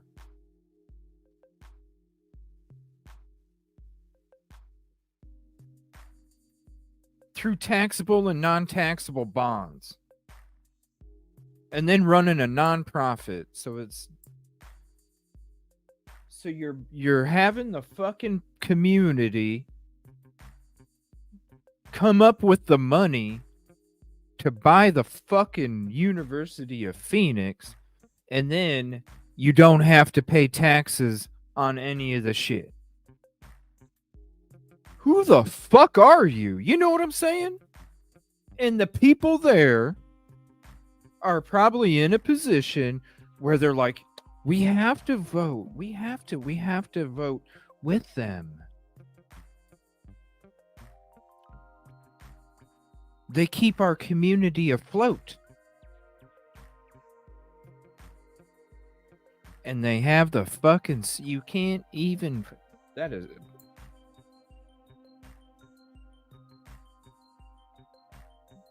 the students are raising the fucking money for this damn garden.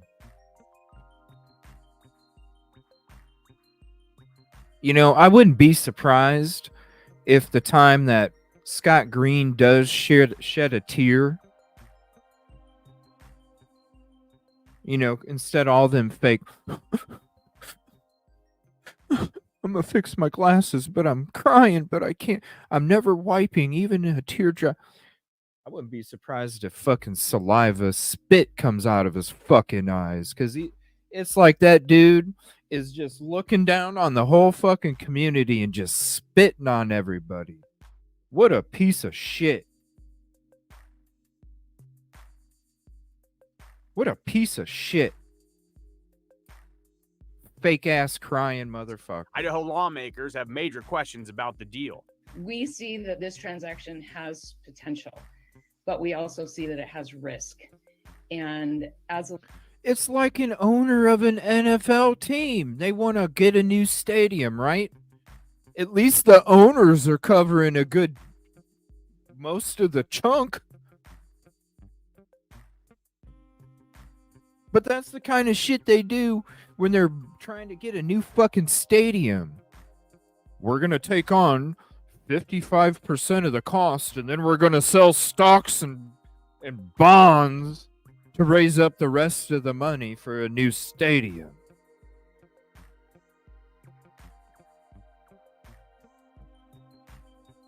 Here, this whole time, I'm sitting here thinking the fucking university bought the whole damn thing. And no, this is a video from fucking 6 months ago. And it's telling you right there, no. That poor community. Damn, elected representatives, we on this committee specifically have the duty of fiscal oversight of the taxpayers' money. Representative Right, Wendy Mama Foreman J, is right. one of the leaders on Whole Idaho's fucking- budgeting committee.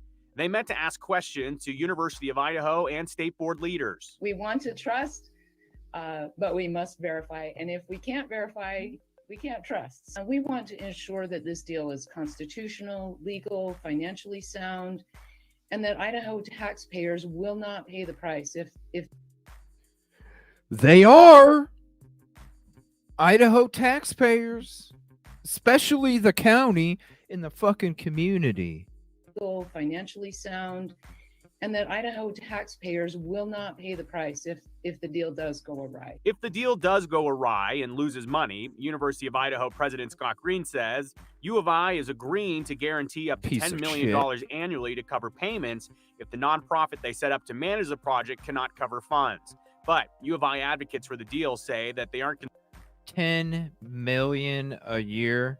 That's what I was asking for the university to offer to the community out of that large ass chunk I thought they fucking use to help make this community a little more flourishing, because you are so successful, university, but son of a bitch. A measly 10 million. Who the fuck?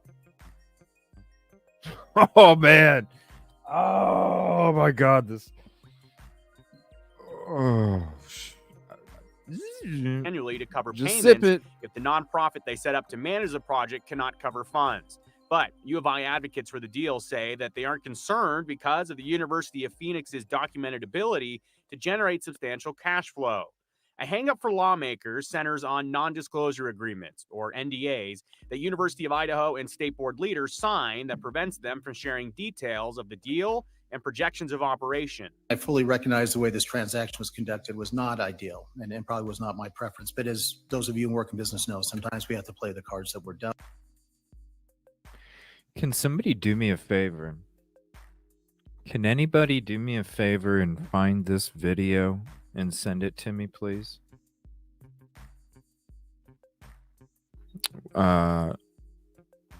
Yeah. If anybody has the ability to find this video, please send it to me to any of these.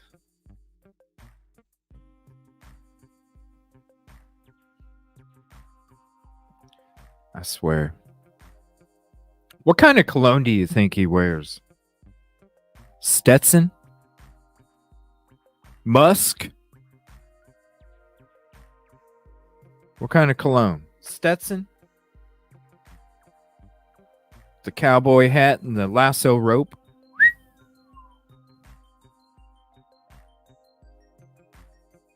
Brute?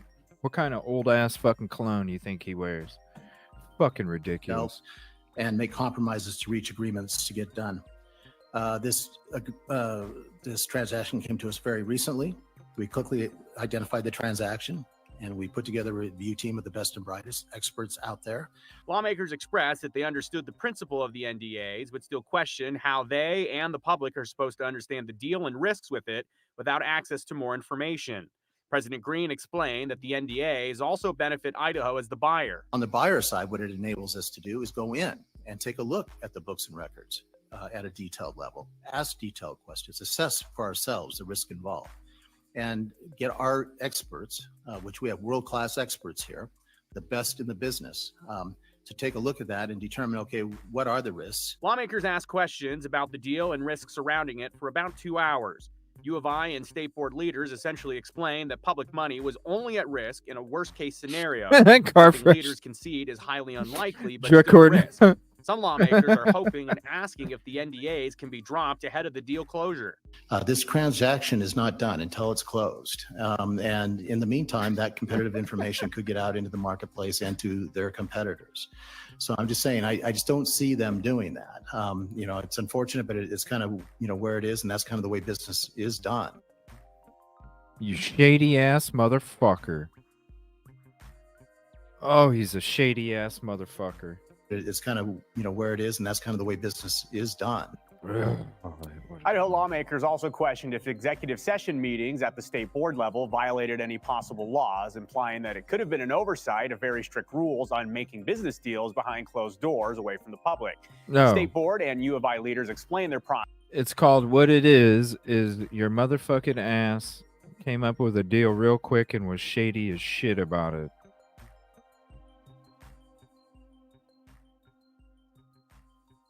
And we begin with this. University of Idaho's proposed purchase of the University of Phoenix is one step further from happening. This week, the Idaho Attorney General's office filed a lawsuit saying the State Board of Education violated the open meetings law during the proceedings leading up to the approval of the acquisition. The Attorney General's office says at least one of the State Education Board's executive sessions about the University of Idaho's proposal to buy the University of Phoenix happened behind closed doors, when it should have been public. If the meetings were a violation of the code, then whatever happened in them is null and void. We reached out to the Idaho Attorney General's office for comment. They said in part, Attorney General Raul Labrador will do whatever is legally necessary to ensure that ISBE and the University of Idaho comply with Idaho's commitment to transparency. If a violation occurred, our office will work with ISBE to ensure any breach is cured. Now, the Attorney General's office said the lawsuit hasn't been served yet, and they said it won't be if the state board chooses to hold the meetings in question again, but in public. The State Board of Education and University of Idaho both declined to comment on pending litigation. Of course they did. has filed a lawsuit saying the State Board of Education violated the open meetings law during the proceedings leading up to the approval of the acquisition. The Attorney General's office says at least one of the State Education Board's executive sessions about the University of Idaho's proposal to buy the University of Phoenix happened behind closed doors when it should have been public. If the meetings were a violation of the code, then whatever happened in them is null and void. We reached out to the Idaho Attorney General's office for comment. They said in part, Attorney General Raul Labrador will do whatever is legally necessary to ensure that ISBE and the University of Idaho. Okay, so this is Idaho Ed News reports. This is them talking about now it's affiliated.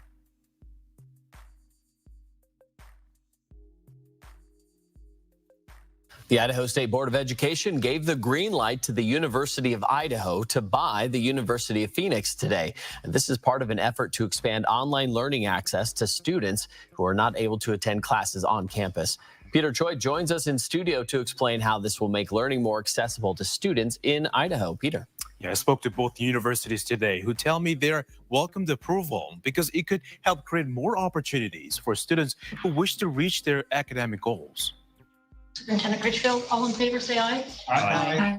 With $550 million, the University of Idaho is approved to affiliate with University of Phoenix and transition Arizona-based university from for-profit to not-for-profit entity. The more we talked, the more it became clear that this was going to have great synergy and be a benefit to both universities. University of Idaho Communication Director Jody Walker says the goal is to make the growth in online platform that the University of Phoenix already have in place for many students who are mostly working adults.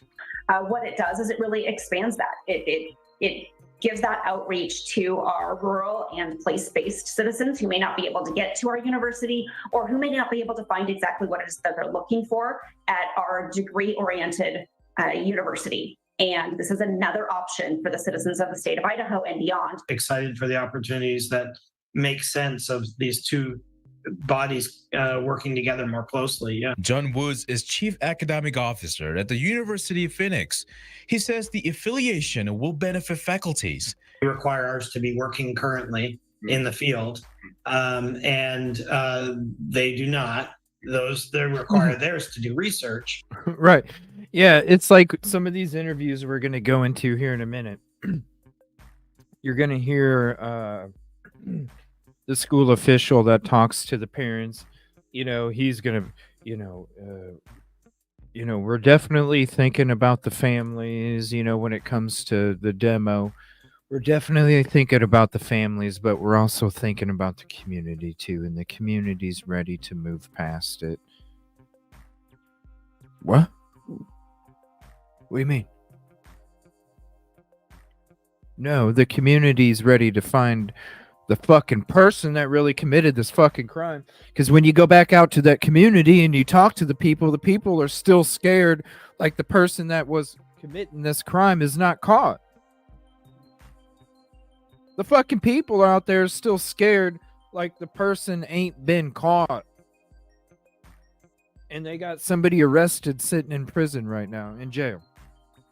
And you got people out there still worried like the person ain't been caught? What the fuck does that tell you?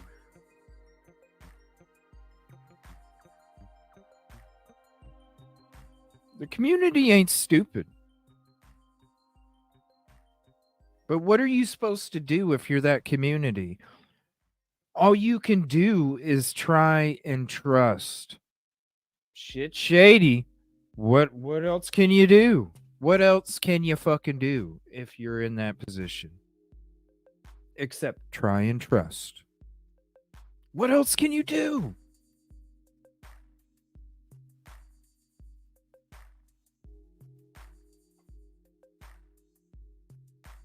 They're fucking scared still.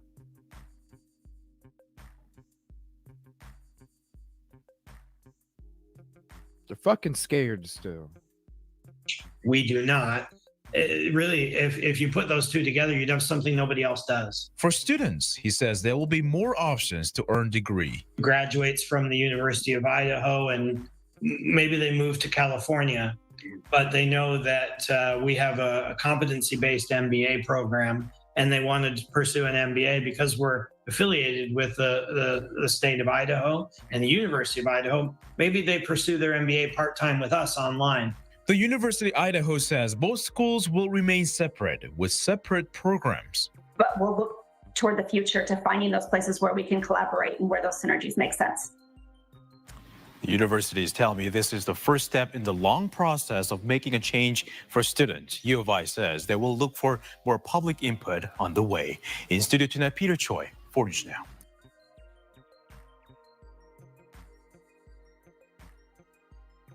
All right, now we're going to switch to this interview with the mayor. Okay. This was this was a day before the vigil. Let me see, but that's at some point you got to stand. Yeah, I mean it is. It's obviously ran.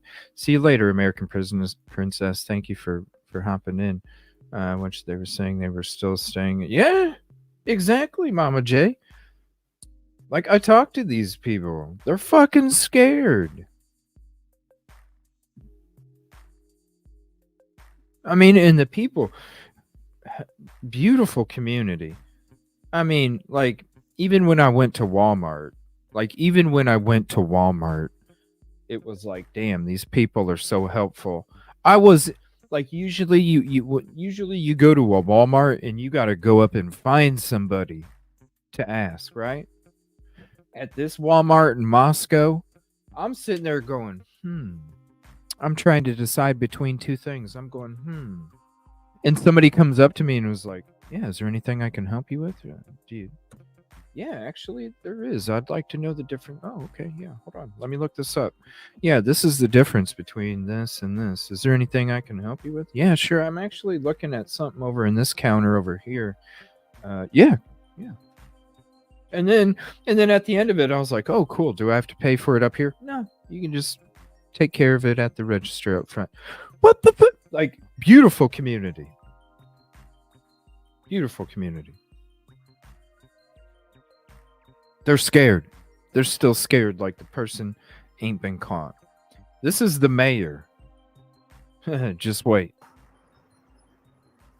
Well, joining me now just outside the University of Idaho is Mayor Becky from Moscow, of course. And so we want to talk a little bit about, we've been honoring the students all morning long. So how is the community doing right now? Well, the community is doing much better now than it did a year ago, starting about tomorrow, the day after. But everybody in town knows somebody who knows the victims of this crime.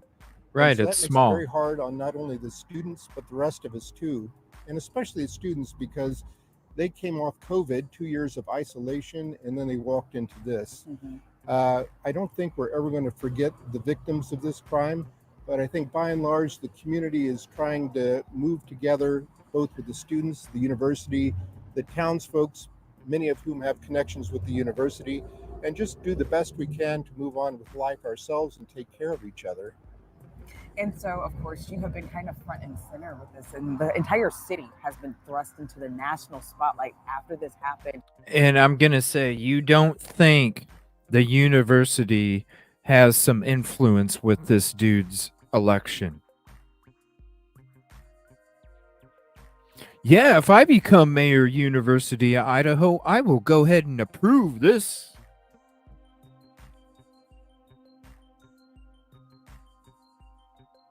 This shit's disgusting. Disgusting. What has it even been like for you? It turns out I prefer the anonymity of nobody knowing where Moscow, Idaho is. We're a nice, congenial, high quality of life community, and we'd like to keep it that way and grow with the rest of the area, the region, and the country.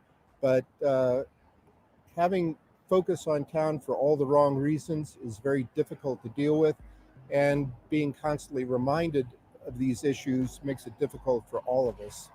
And I found that sometimes in situations like these, it tends to bring people to being constantly reminded. That reminding should remind you to fucking go for truth and justice 150%.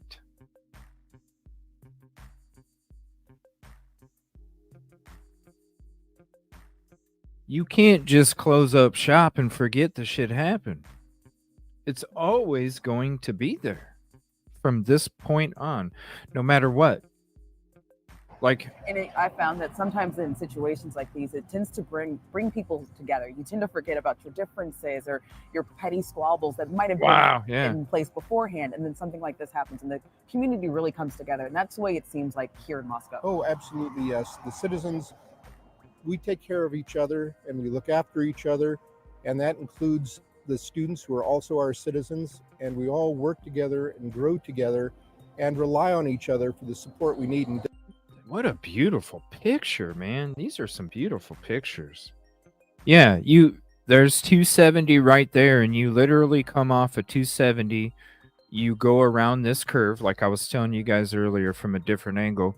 You go around this curve, go by this building right here, then you turn to the right, and you're literally like a minute from 1122. There's no reason for you to go drive all over the up and down the freaking city, man. It just, especially when I took you to the route, that just makes sense if you're trying to commit this crime and not get caught. difficult times. What a shot. Our Let me look at that citizens, and we again. all work together and grow together Wow. What and a rely on shot. each other for the support we need in difficult times. And especially kind of talking about the students you mentioned before, we were just talking, the students or the University of Idaho community represents about a third of the Moscow population.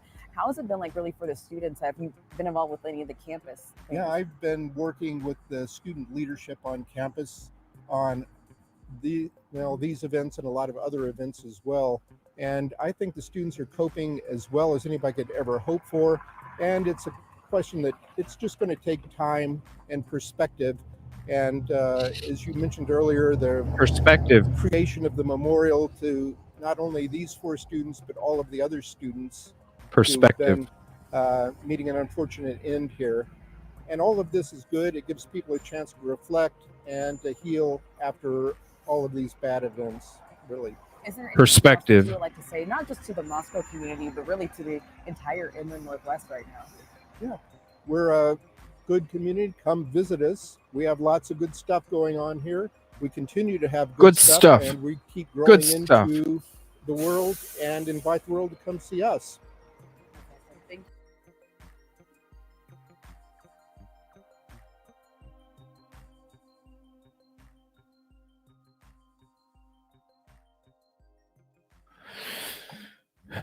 you. Anyway. Hold on. Why is it? Also, what the heck? Why is it? 1 second.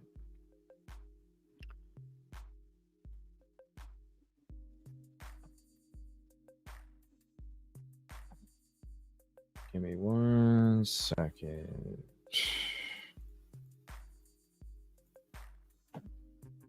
That one's 17 minutes. We're not going to check that one out. I'm actually going to go to the Memorial Garden video here real quick. They don't even show. This is how shitty it is. When they're talking about this Memorial Garden that hasn't been built yet, they don't even show photos of the garden. They show like a clip of sand and a couple rocks, and you're supposed to imagine a fucking garden. Let me see here. Questions surround.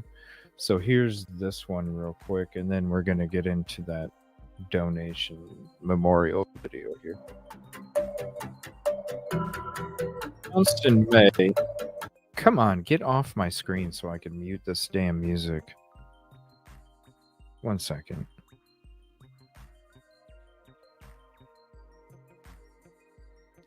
Frickin' YouTube is sucking right now.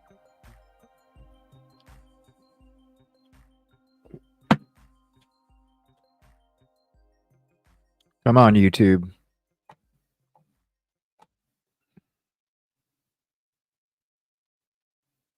Oh my gosh. Can I try and sneak this? Here. There. All right. It says the University of Idaho announced in May that it plans to acquire the University of Phoenix, an online school with about 64,000 undergraduate students. U of I President C. Scott Green said the purchase would be made through a nonprofit called 4-3 Education.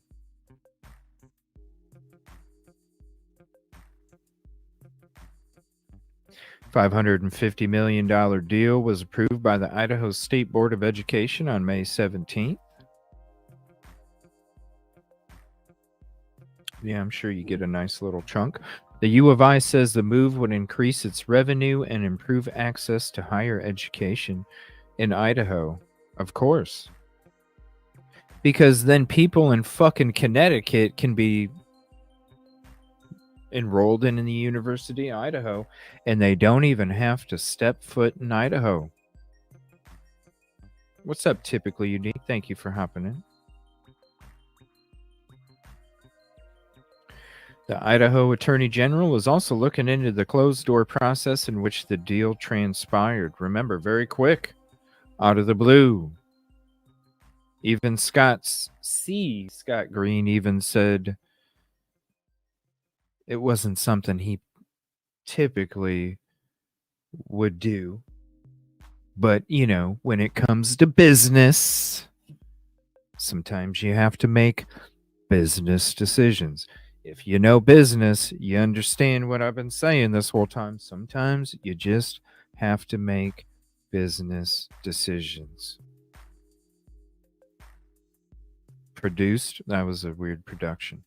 All right, so let me get into the next video. That is...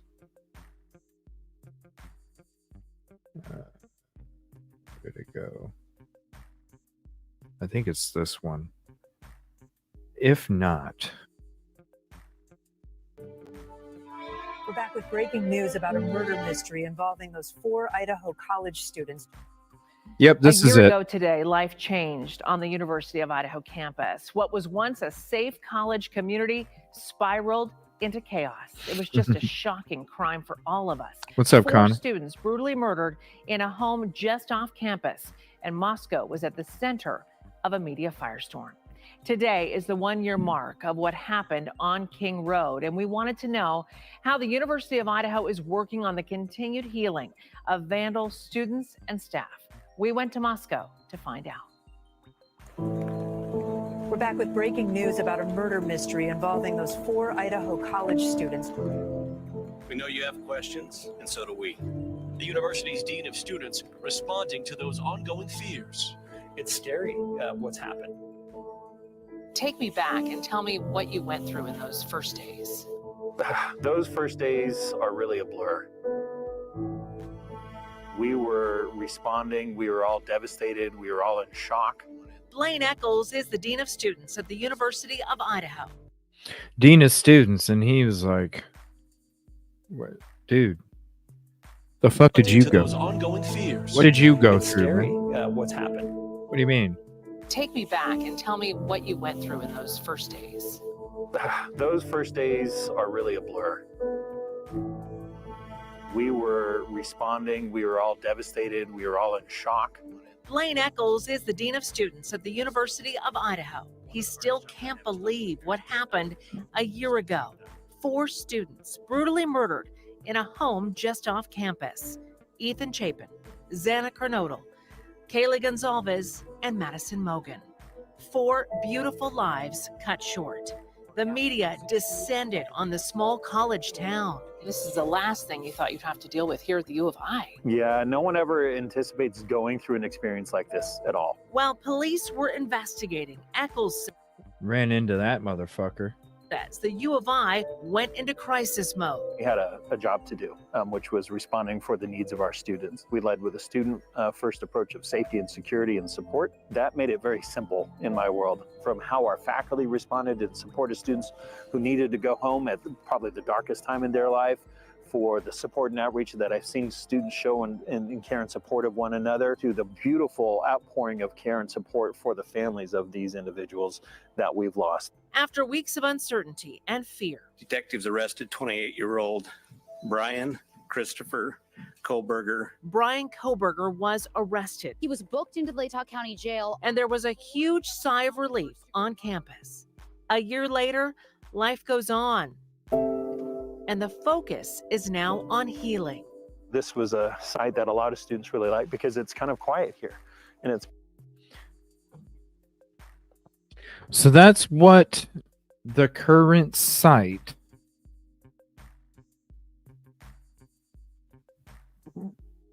what it looks like right now. Bunch of fucking grass. peaceful. A major part of that. Not something that was done over the summer. Not something that's even going to be done, let's be honest. How much construction is going to happen right now on a fucking rock garden?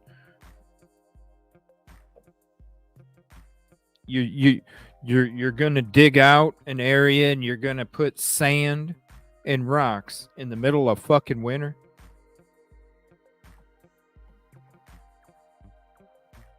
Right. They're sighing in relief. 100 innocent. No, the fucking students are scared that the person ain't been caught. This PR is a bunch of bullshit.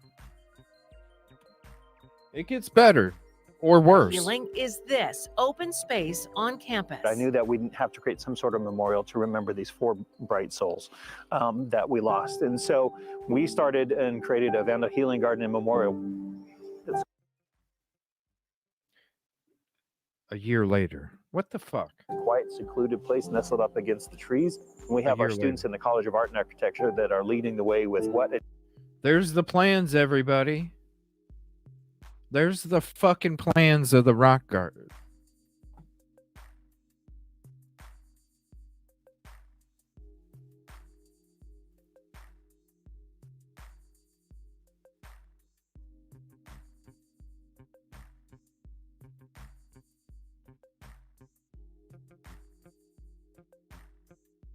That are leading the way with what a design can look like for that. I'm really excited to see what the students are going to do with it. The Vandal Healing Garden and Memorial is still in the early phases, but donations are coming in. To date, we've raised over $200,000, $219,000 that will go towards the Vandal Healing Garden and Memorial. So we're always looking for. There's the shot that they want to give you of what this fucking garden is supposed to look like. Like I said, it was some sand and some rocks. And that's about the only fucking shot you get. You get a little bit of snippet of some drawing plans that were just started. They've raised $219,000 already. $219,000.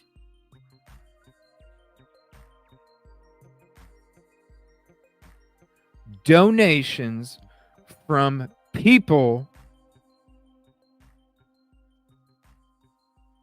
It's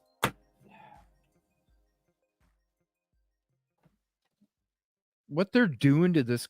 Oh my God,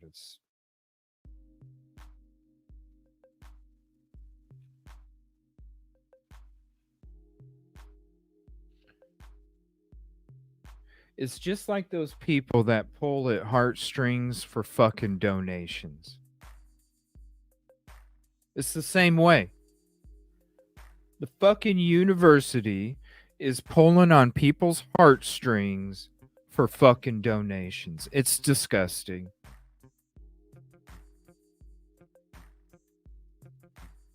This shit is disgusting.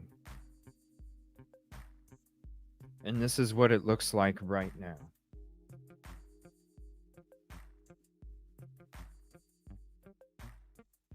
What's up, Dark Fairy 79? Thank you for hopping in.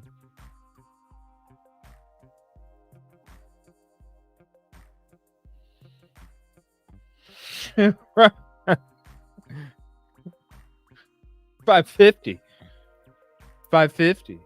And the shitty part is is this whole time I'm sitting here thinking that the university was paying for it. Oh, hell no. Taxable and non-taxable bonds, everybody. That means the fucking taxpayers are paying for that motherfucker.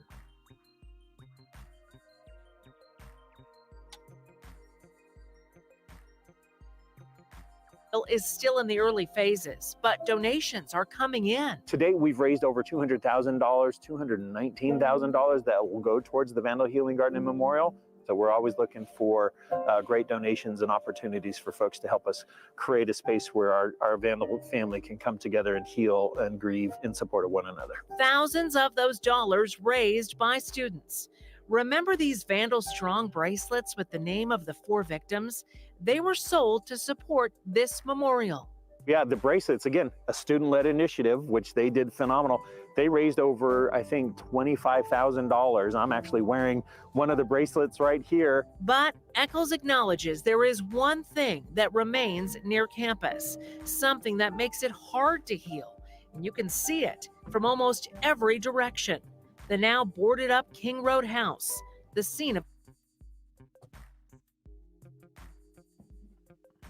I'm gonna be honest with you.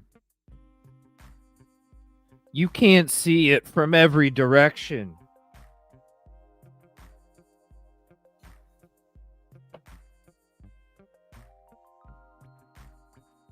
It's on a fucking hill. Like, you can't see it from every direction.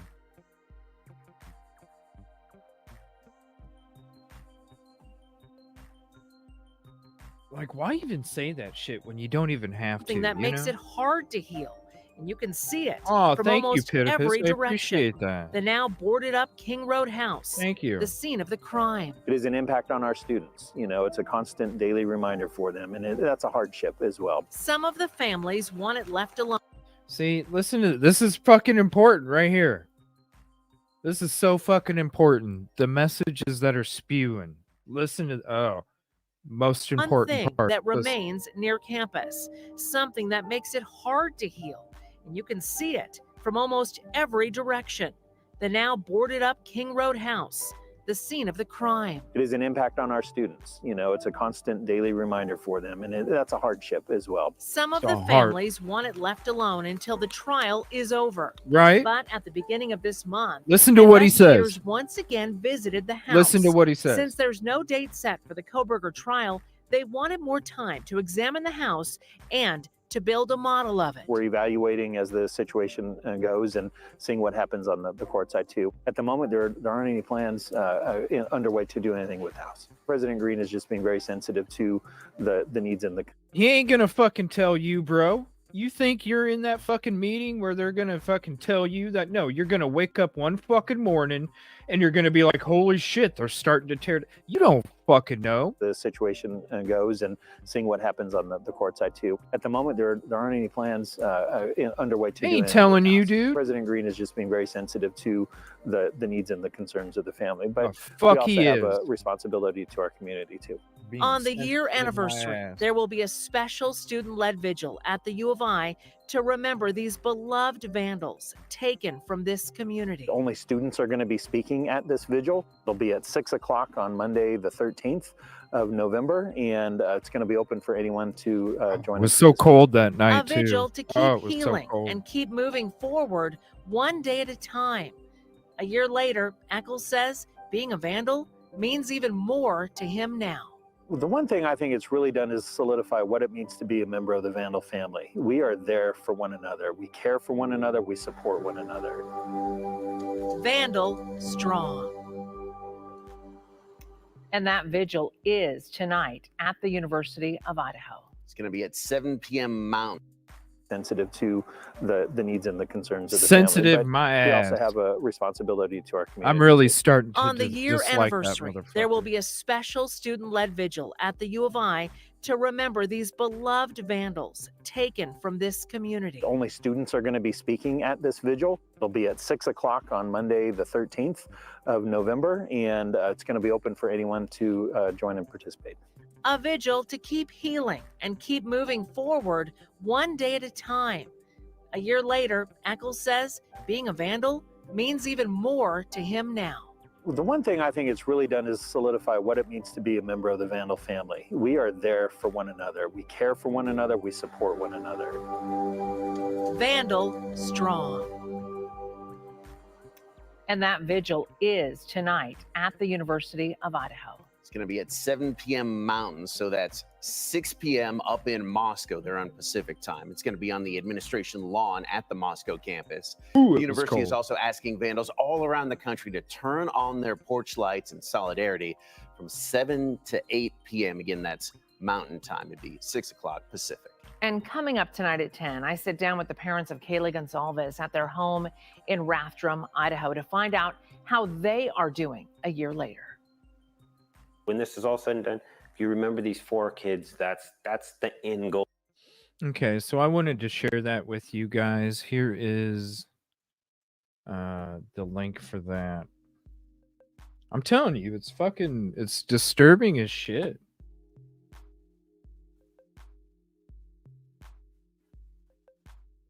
Aw, thank you. I appreciate that. Yeah. It's a bunch of bullshit. You know, I'm sorry that I've talked with negativity about this damn university, but you know, when I'm driving around in the community, and the whole fucking time I'm driving around in that community, I'm sitting there going, why is the university not doing more for this community to flourish? It pisses me the fuck off. What's up, DS? Ticket number 57. Thank you so much. I appreciate that.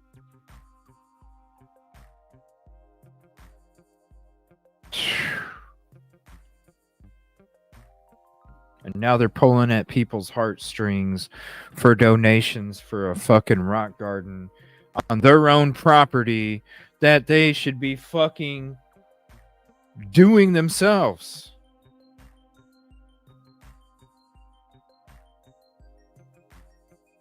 It's ridiculous.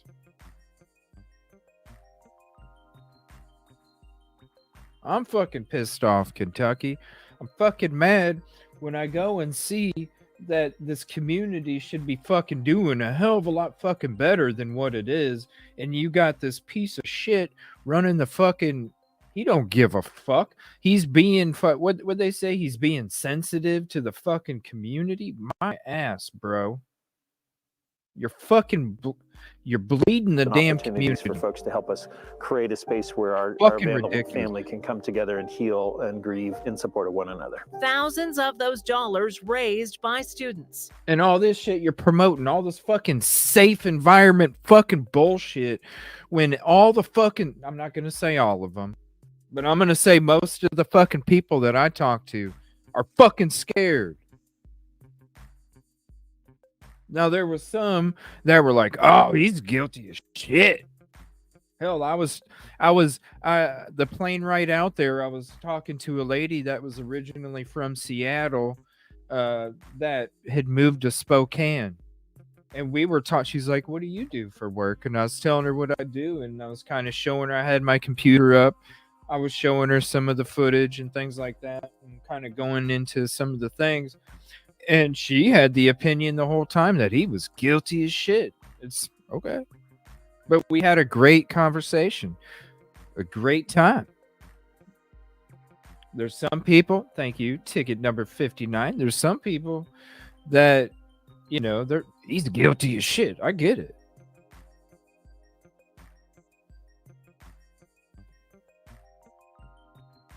But most are still fucking scared, like the person hasn't been caught.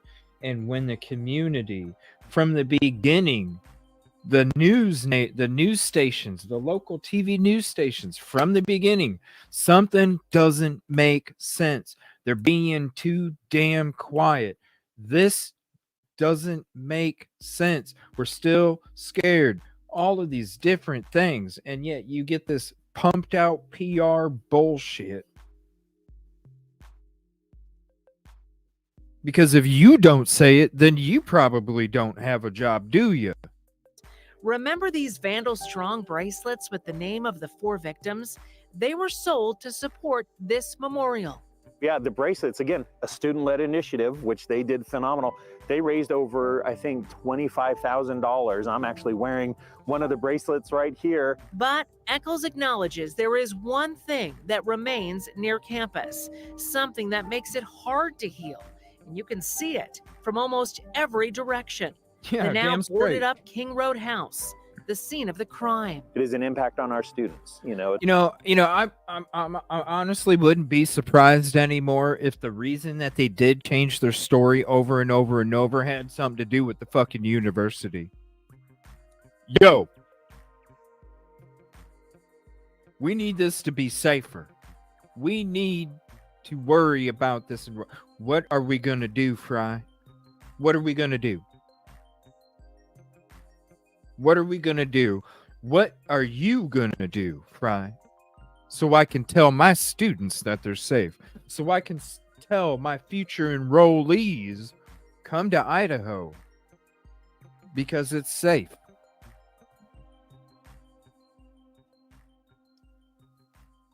It is. It's for show. Disgusting. Raising $219 fucking $1,000 from people that you're already fucking sucking the financial out of them. How disgusting. And then you're not even ponying up all the $550 million to buy the University of Phoenix.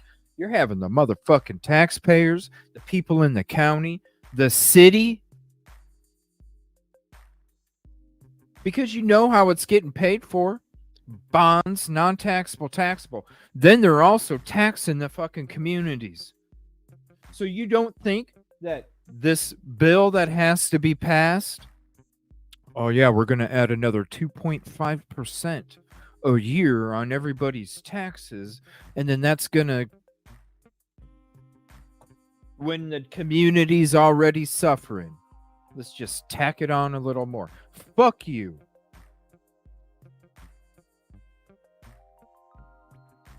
It's like Scrooge McDuck sitting his ass in a pool full of golden fucking coins while the people outside are fucking struggling to get a damn loaf of bread. And this motherfucker's swimming in a bathtub of gold coins. With his fucking brute cologne and shit that's bathed on your fucking ass. It's a constant daily reminder for them, and that's a hardship as well. Some of the families want it left alone until the trial Constant. is over. Constant daily reminder of how justice needs to be fucking served. A constant daily reminder that the 4 victims deserve the right fucking person to be convicted.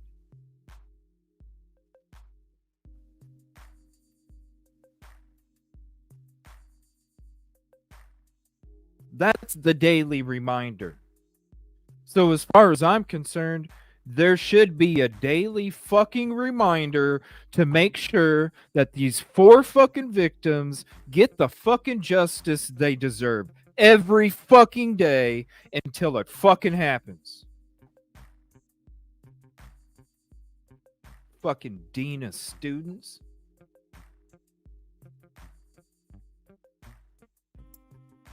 But at the beginning of this month, investigators once again visited the house. Since there's no date set for the Kohberger trial, they wanted more time to examine the house and to build a model of it. We're evaluating as the situation goes and seeing what happens on the court side too. At the moment, there aren't any plans underway to do anything with the house. President Green.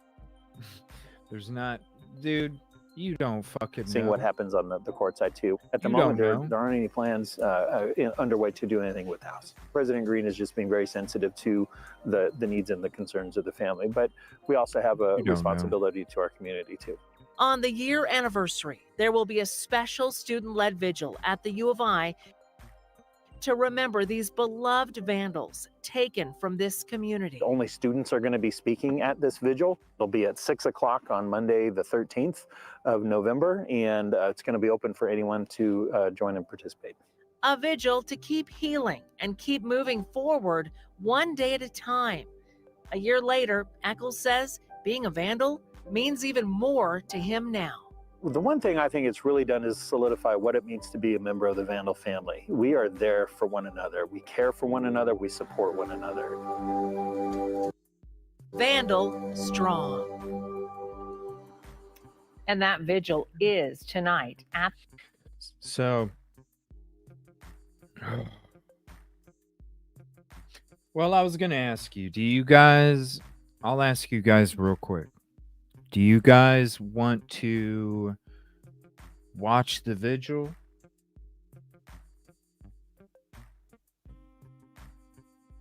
I don't know if any, I didn't see the vigil. I haven't seen the I don't even know what station covered it.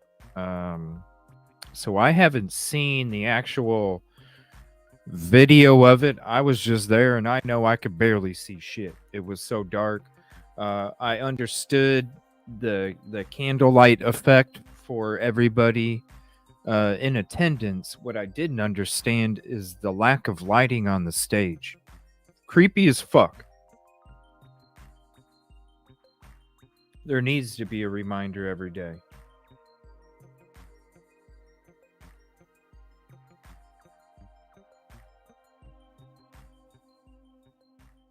Please do. Please do.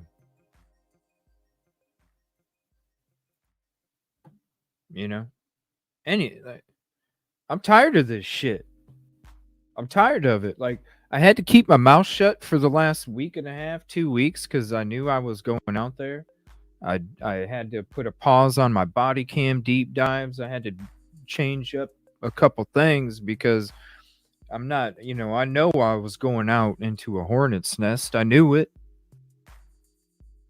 So I had to do things and take certain measures to make sure that I wasn't stirring up no fucking hornets that were already flying around ready to sting my ass, you know?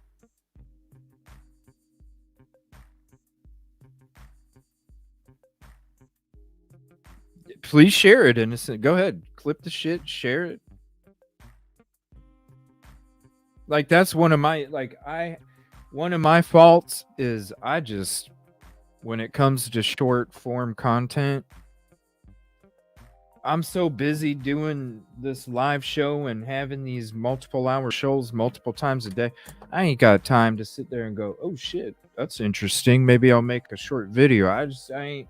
So if any of you all want to do it, please do. You know what I'm saying? Just all I ask is tag me. That's it. I don't give a fuck.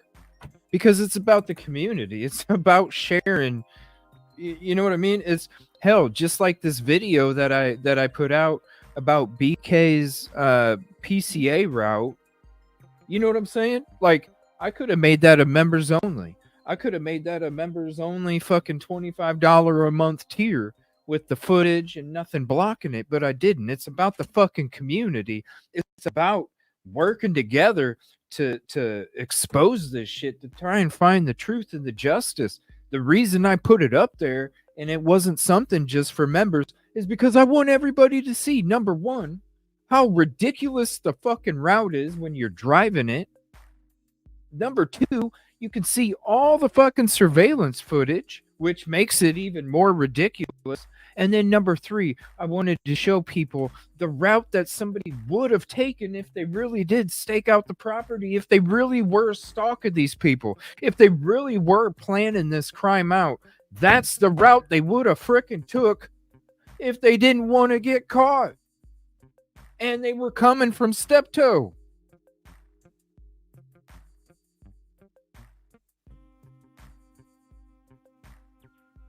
All right, we'll get to the vigil. I'm sorry. I'm just so fucking this shit today. You know, it started last night. I'm like, yes, I got the jet lags gone. I'm like, yeah, I'm back home. I'm home base. I'm safe. Now I don't have to fucking keep it so tuned down. When it comes to the shit that I was fucking hearing over the last week, the shit that I was seeing with my own eyes over the last week.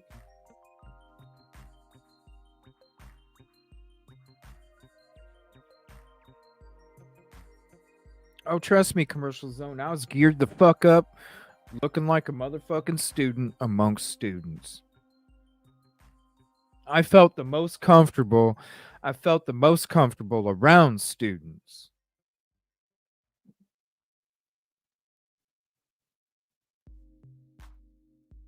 Kept explaining they didn't have any. Yeah, that's I would like to have her too on Sarah Arizi or something. That's what I was gonna start it off with my show today. Hold on. It was on my Twitter. Or did I start it off last night? I'm sorry. I got so much shit going. Yeah, I did start it off last night. I'm going to play this real quick. Let me find the inquiring mind wants to know why. Why would Brian Find the Koberger Vigil. do this? The way that we have been convicting Koberger is absolutely appalling and disgusting. We don't know when and how this DNA got there. I'm not at all worried about the DNA. It's absolutely disgusting. This guy does not have a presumption of innocence. He has the assumption of guilt. Right. I'm Sarah Azari. I'm a criminal trial attorney in Los Angeles. I'm currently a legal analyst for News Nation. And we're going to be checking out some more of the Presumption podcast and tonight's show. By the way, I'll probably be going another hour and a half or so.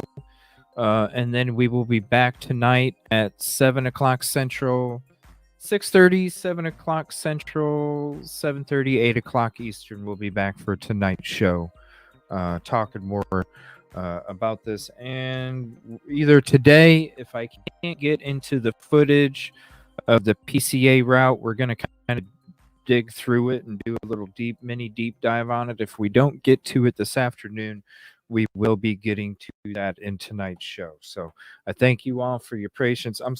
Listen, I got so much shit to fucking go over. You can see my papers. I got so much shit to go over, to cover. Seriously. So I apologize if it's just jam-packed. I apologize about that.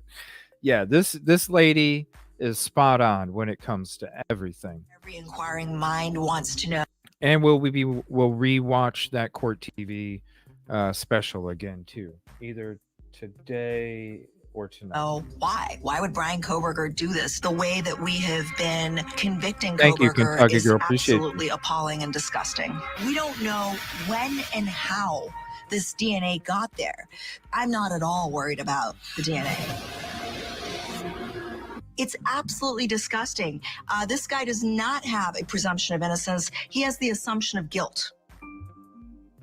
I'm Sarah Azari. I'm a criminal trial attorney in Los Angeles. I'm currently a legal analyst for News Nation, and I am the host of the Presumption podcast. You know, pretrial convictions of high-profile defendants in high-profile cases is nothing new, but Koberger I like her a lot. is a whole other level, and To me, she's just as important to the true crime community as Chanley Painter. I think not only we found him For real. guilty of slaying the 4 Idaho students, but They're we both decided diamonds. that he's going to get the death penalty. We don't know when and how this DNA got there. Oh, I'm sure they do. If Brian Koberger is person A and he touches this knife sheath and then somehow this knife sheath is picked up by somebody else, I mean, he could touch it, he could handle it, it could be anything, and then that person then somehow is in this Kings Road home, that is a perfect explanation of how Koberger's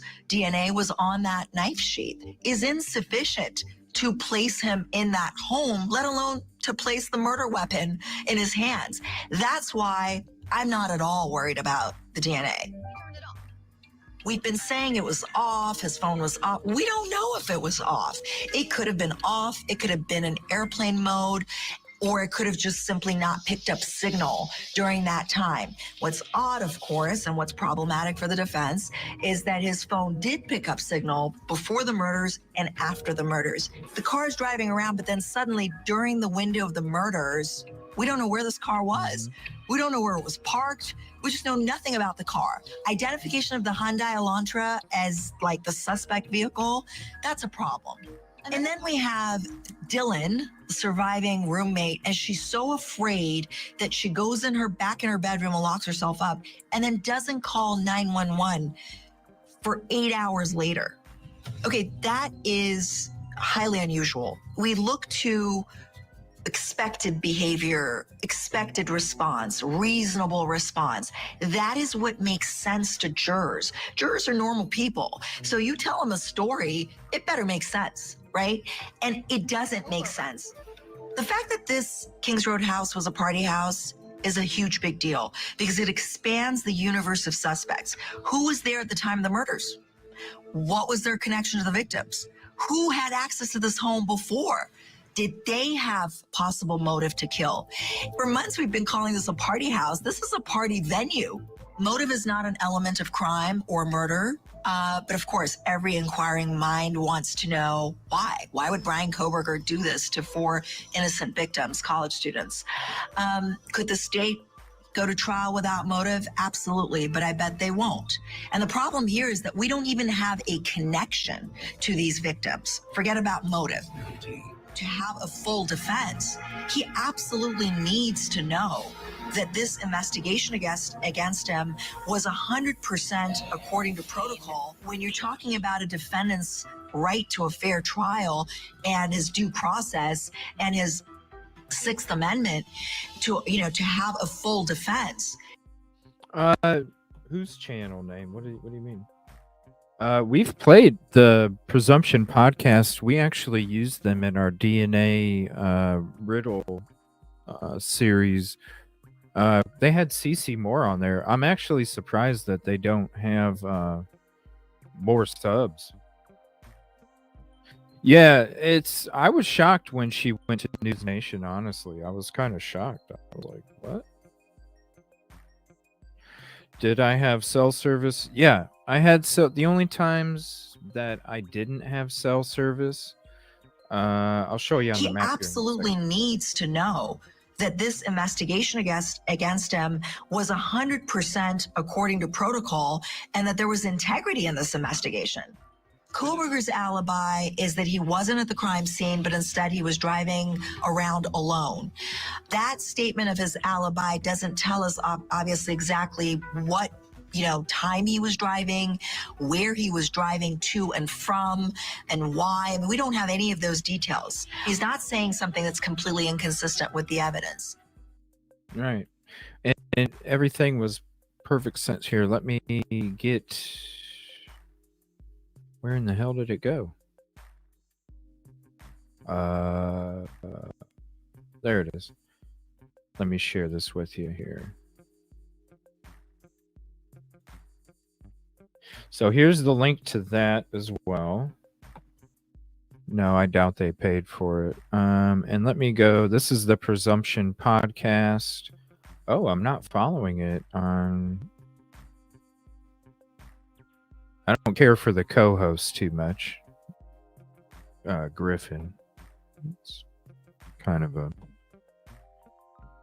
an idiot, but Presumption podcast on Twitter, and I will share the Presumption podcast YouTube channel as well.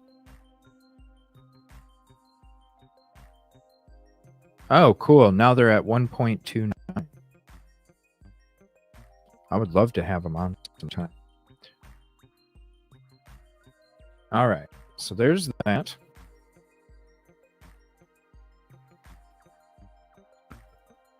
All right. So here is the Vigil. We're going to go ahead and chill back and watch this. It looks just as creepy on here already as it did when I was there.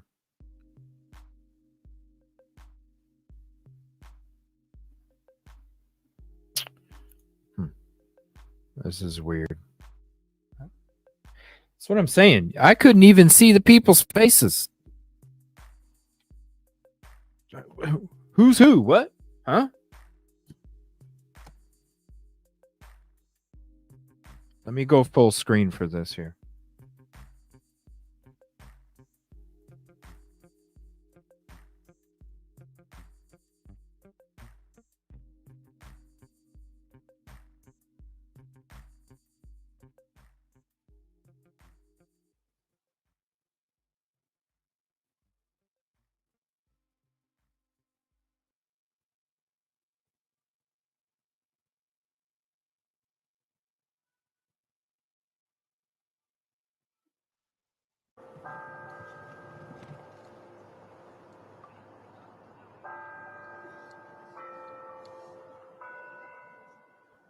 Thank you all for being here today. And we'll be back tonight as well. I'll have a notey out soon.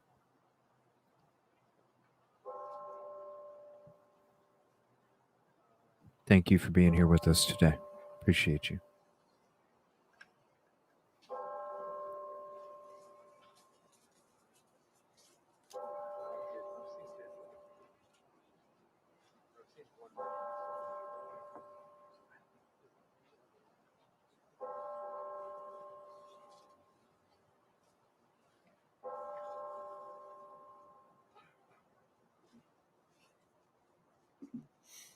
Good evening, Vandal family. I want to thank you all for gathering as a community tonight, and I also want to welcome everyone watching from home who is spending this time with close friends and family.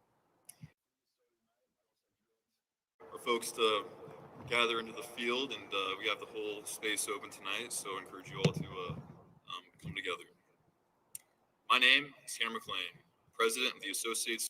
See, I couldn't even barely. Now they have, probably because of the Zoom, I couldn't even see the dude's face. Like I could see the dude was white, but I couldn't see his face. I don't understand. I didn't understand the lighting. I did not understand it, but it's not me. University of Idaho. I was just there to support. November 13th, 2022 is a day we will never forget. Ooh, I need to make some Now, coffee. I ask each of you to take a moment to reflect upon where you were on that day. Sorry, innocent. I appreciate you. For real. Thank you for all your hard work A year on ago YouTube today, and on Twitter. I hold a distinct memory of folding laundry in my room. It was a typical Sunday morning in Moscow, Idaho. When the Vandal alert first came across my phone, I was in disbelief. I refused to believe this news, as something this tragic could not happen in our home here in Moscow. As the day continued, more information was revealed. For that entire day, our student body experienced a range of emotions that cannot be quantified. Shock, anger, and sadness were all felt among our students that day. No words will ever be profound enough to move on from our community experience last year. But this vigil will demonstrate the love our student body has for these four amazing individuals.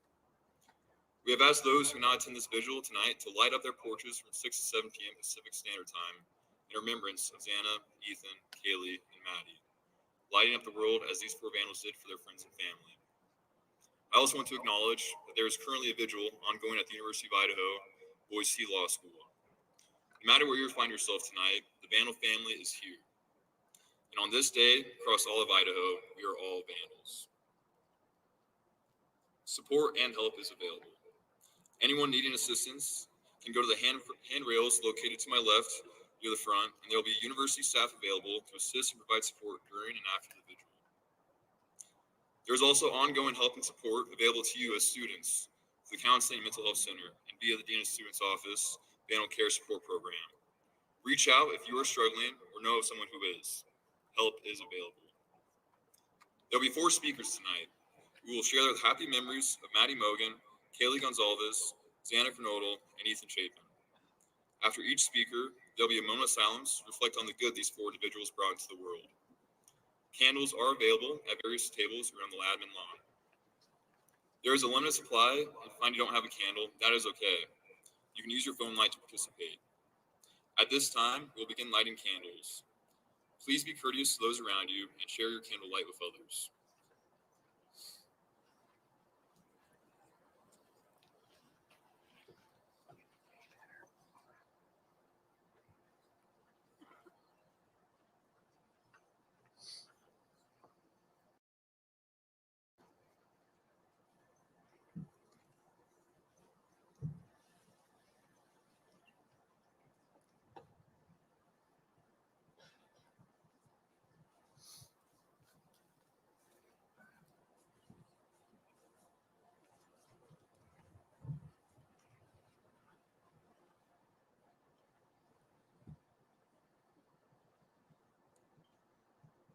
Now, I want to welcome to the stage Heather Blaschka, who will be speaking on behalf of Maddie Mogan tonight.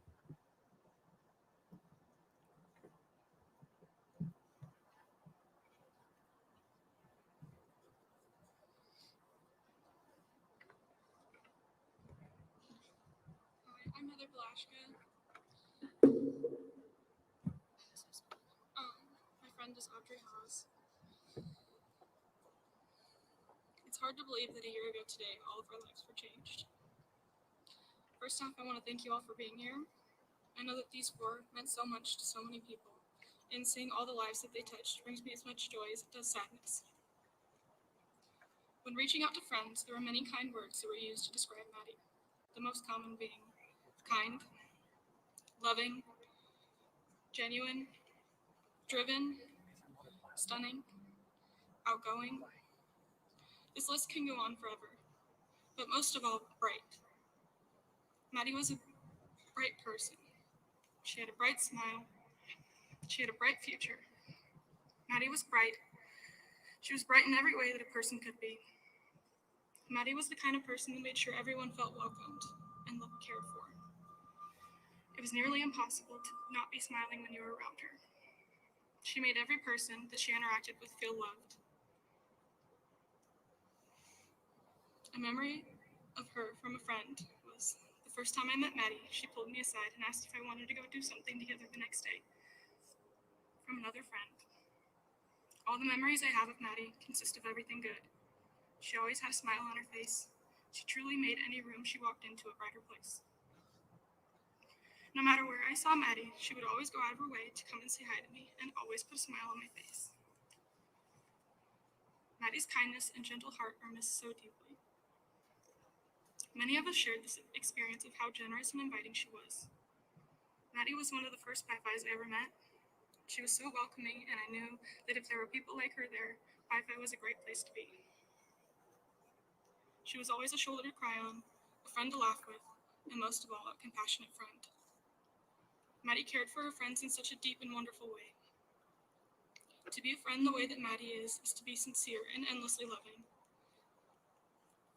The love that many of us receive from her left a feeling behind that can never fade. I will never forget that day. Before I knew, I had spent the morning getting coffee and laughing with my friends. I know that given the chance, Maddie would have been doing the same exact thing. That experience is such a small moment that many of us share, but often do not think about. But that morning, I learned how important those small and seemingly insignificant moments can be. I had no idea how drastically different the next hours, days, and weeks of our lives were going to be. I came home and almost immediately knew that something was wrong. One of the hardest things in the world is seeing the people that you cherish in that kind of pain, carrying that much grief.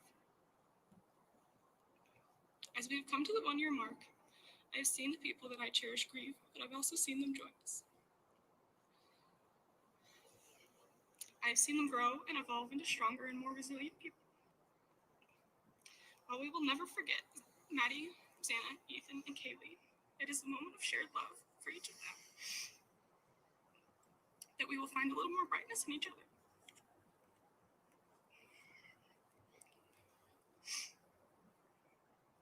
Walking through Pi-Phi today shows a genuine love and light that Maddie brought into so many people's lives.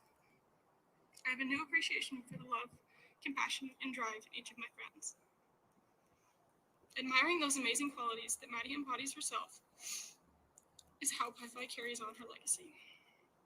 This love is something that Maddie would be proud to see, and I know that if she was here, she would be the center of such joy. Seeing how our community has changed forever has been sad at times, but it has also shown the resilience and love that Maddie embodied every day. One of the things that I admire so much about the way that Maddie chose to live her life is that she never gave up. The world is a much duller place without Maddie in it. Her bright smile and contagious laugh brought joy that cannot be replicated. The light that Maddie brought to this world can never be replaced, but if each of us tries to be a little kinder, a little more welcoming, and a little more genuine, like Maddie, I know our community and our world will be a better, brighter place. We will now have a moment of silence in honor of Maddie Duncan.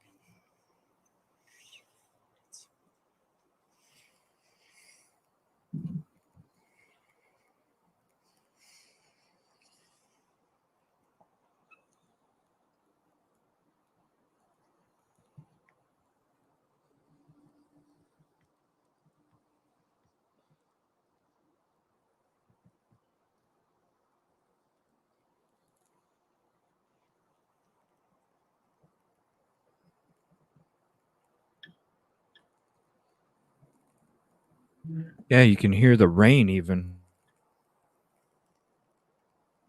It was cold as fuck. I was afraid I was going to get sick again, honestly.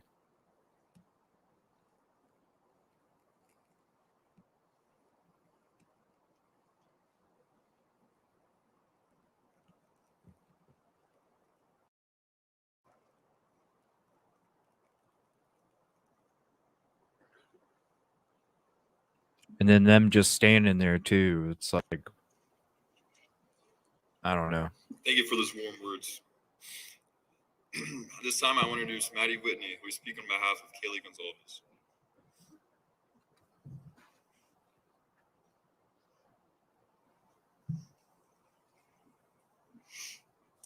Hello, everyone. My name is Madison Whitney, and I am the chapter president of Alpha Phi. With me is my sorority sister, Molly Gray.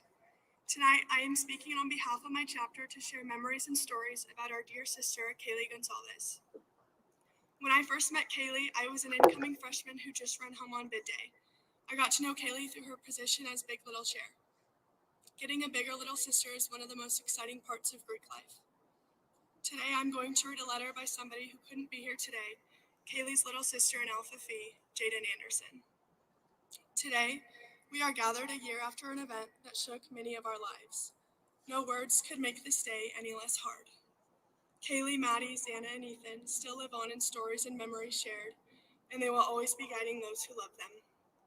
This is why it is so important that I tell you who Kaylee was and still is to me, and that you understand the tremendous absence of her presence, as well as Ethan's, Xana's, and Maddie's. Kaylee Gonzalez had a contagious laugh. I mean, you could hear it in the other room. It was so unapologetically her. I miss this laugh every day. She laughed often, at herself and with others. Kaylee was beautiful inside and out. When we lived in Alpha Phi together, she could often be found getting ready, sitting on the floor with her makeup sprawled and her face so close to the damn mirror. She loved getting ready to go and hang out with her people. It didn't matter what we were going to do. All that mattered was the people she was going to do it with. She always put others first and always prioritized her friends and her family. Kaylee was special. A memory I cherish with her is a sleepover we had. I remember us tucked in and laughing at the movie we just put on with no care in the world. This is how I remember her. Giggly, beautiful, kind and funny, so naturally herself. I loved being in her presence, and it is one that I will miss for the rest of my life. Kaylee gave me this book my freshman year called The Sun and Her Flowers. In the book lies a page that states, despite knowing they won't be here for long, they still choose to live their brightest lives. Sunflowers. Kaylee's favorite flower was sunflowers.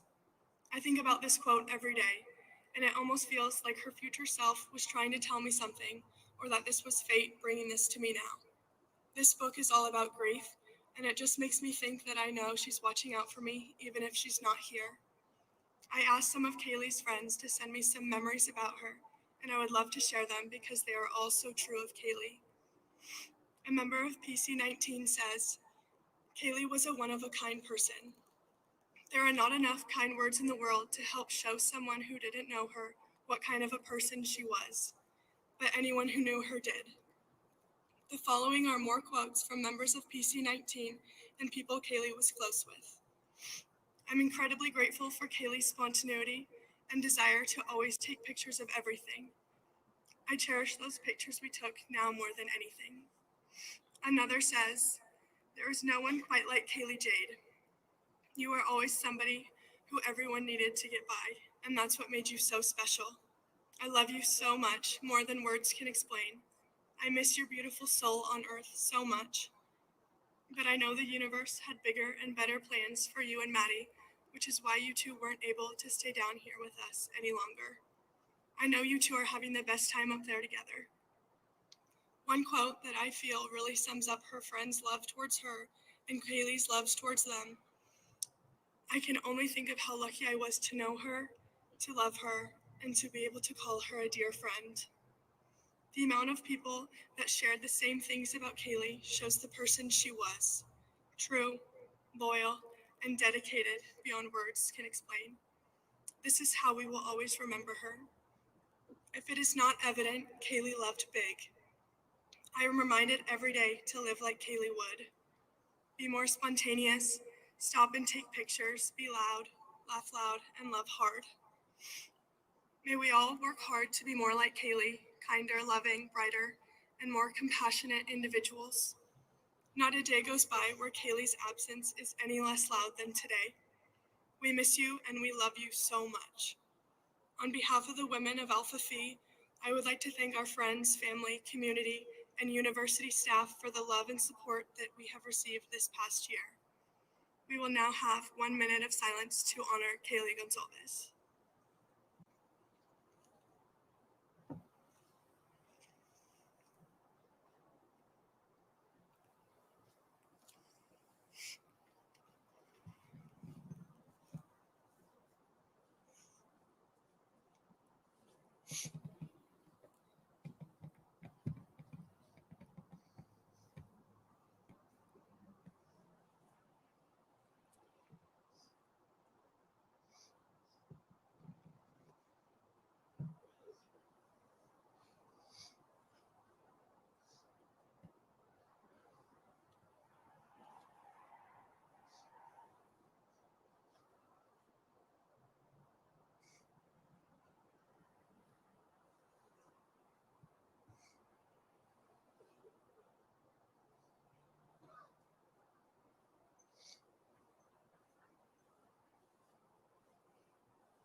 Thank you, Maddie.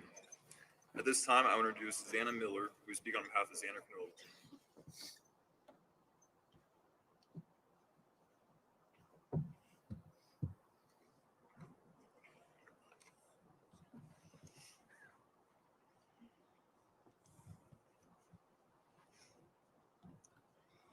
Good evening.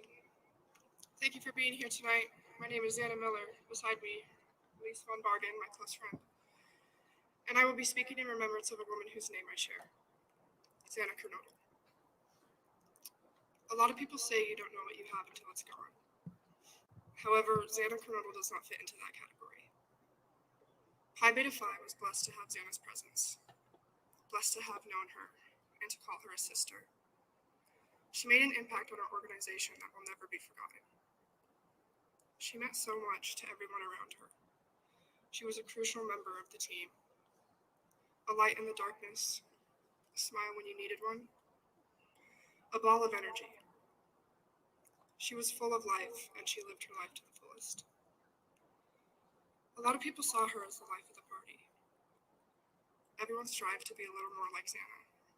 A little more vibrant, adventurous, kind, outgoing, empathetic, positive, charming, bright, and warm-hearted.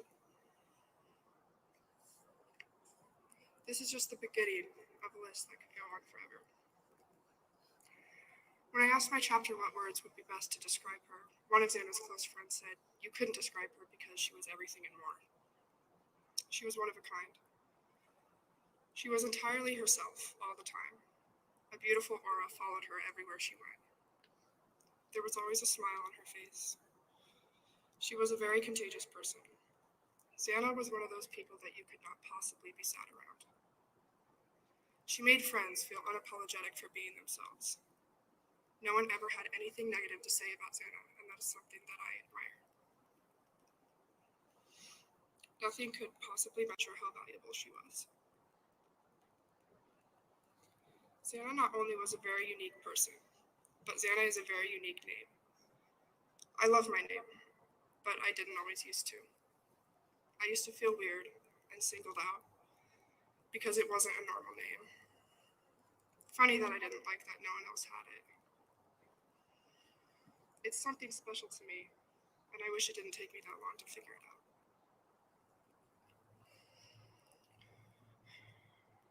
I used to think there was no one else in the world named Xana, until I met her. And what an awesome person to share a name with. I love my name. I have for a while now, being grown up and being able to appreciate the uniqueness of it. This feels weird to say, but now I am almost more proud to have the name that I do.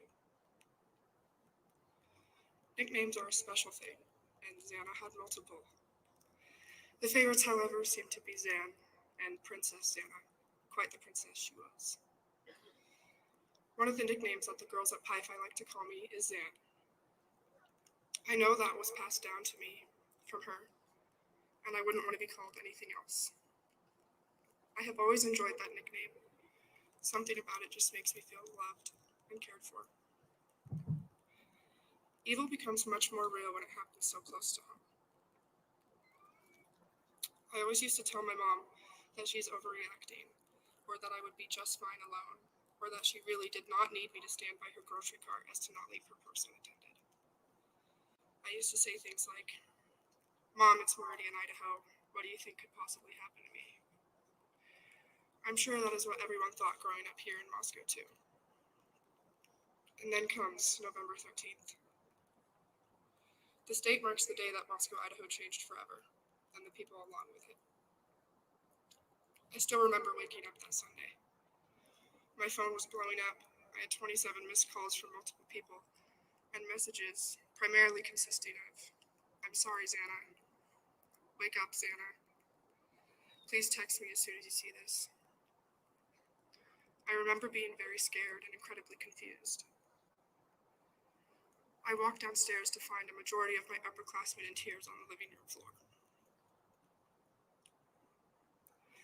There were many hours between when we all woke up that day to when Dean Eccles came to our house that night and announced the news. I know I had many conversations and long, warm hugs. I know I used at least a whole box of tissues, and I vividly remember the FaceTime call to my parents later that night, after Dean Eccles had told us.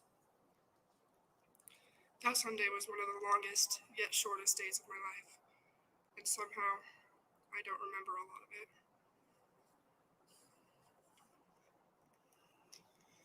There are some things that I will never forget, and other things that got wrapped up in the blur of my brain fog.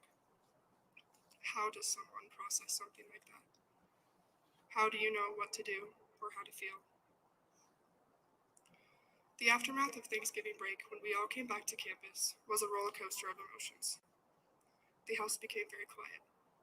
Suddenly, the halls and bathrooms were not buzzing with music and makeup anymore. Campus in Greek Row became somewhat of a ghost town. The weather seemed a bit grayer than usual. It was dark, and it was scary.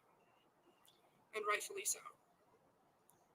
But somewhere through all of that sadness and hopelessness, a seed was planted in Pi Phi. A seed of love and comfort, sprouting into a sisterhood that I would have never imagined would mean so much to me. Growing into a family that I hold very dearly to my heart. Experiencing this as a freshman with my member class was a very difficult first year of college. Enduring the hard times and cherishing the good, we built a very strong bond. The amount of support and tenderness our chapter received in and outside of our community was one of the most incredible things to be a part of, but also be able to witness. This love spread beyond just Pi Phi. Campus also grew into a tighter-knit community. Greek life reached a whole new level of appreciation and respect, almost as if we valued each other so much more. We realized how important each person is in our small world of Moscow, Idaho. How much of an impact one person can have on thousands of people. Slowly, Pi Phi started to heal, and so did campus. The streets got busier, the classes got fuller, and the smiles came back, as did the music and the makeup in the bathroom. We were able to admire all of Xana and Maddie's traits without it being an emotional trigger. We were able to laugh and talk about all the good memories. We were able to look at old pictures and listen to old videos without crying. We were able to appreciate and miss them. The impact Xana had on Pi Phi in the 2 years that she was a member will last us a lifetime. I am incredibly thankful to have known a person like Xana. Her memory lives in the walls of Pi Beta Phi, but her love lives in this community. And I'll take a 1-minute moment of silence for Zena.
Thank you, Xana. Please welcome to the stage our final speaker tonight, DJ Myers, who speak on behalf of Ethan Chapin.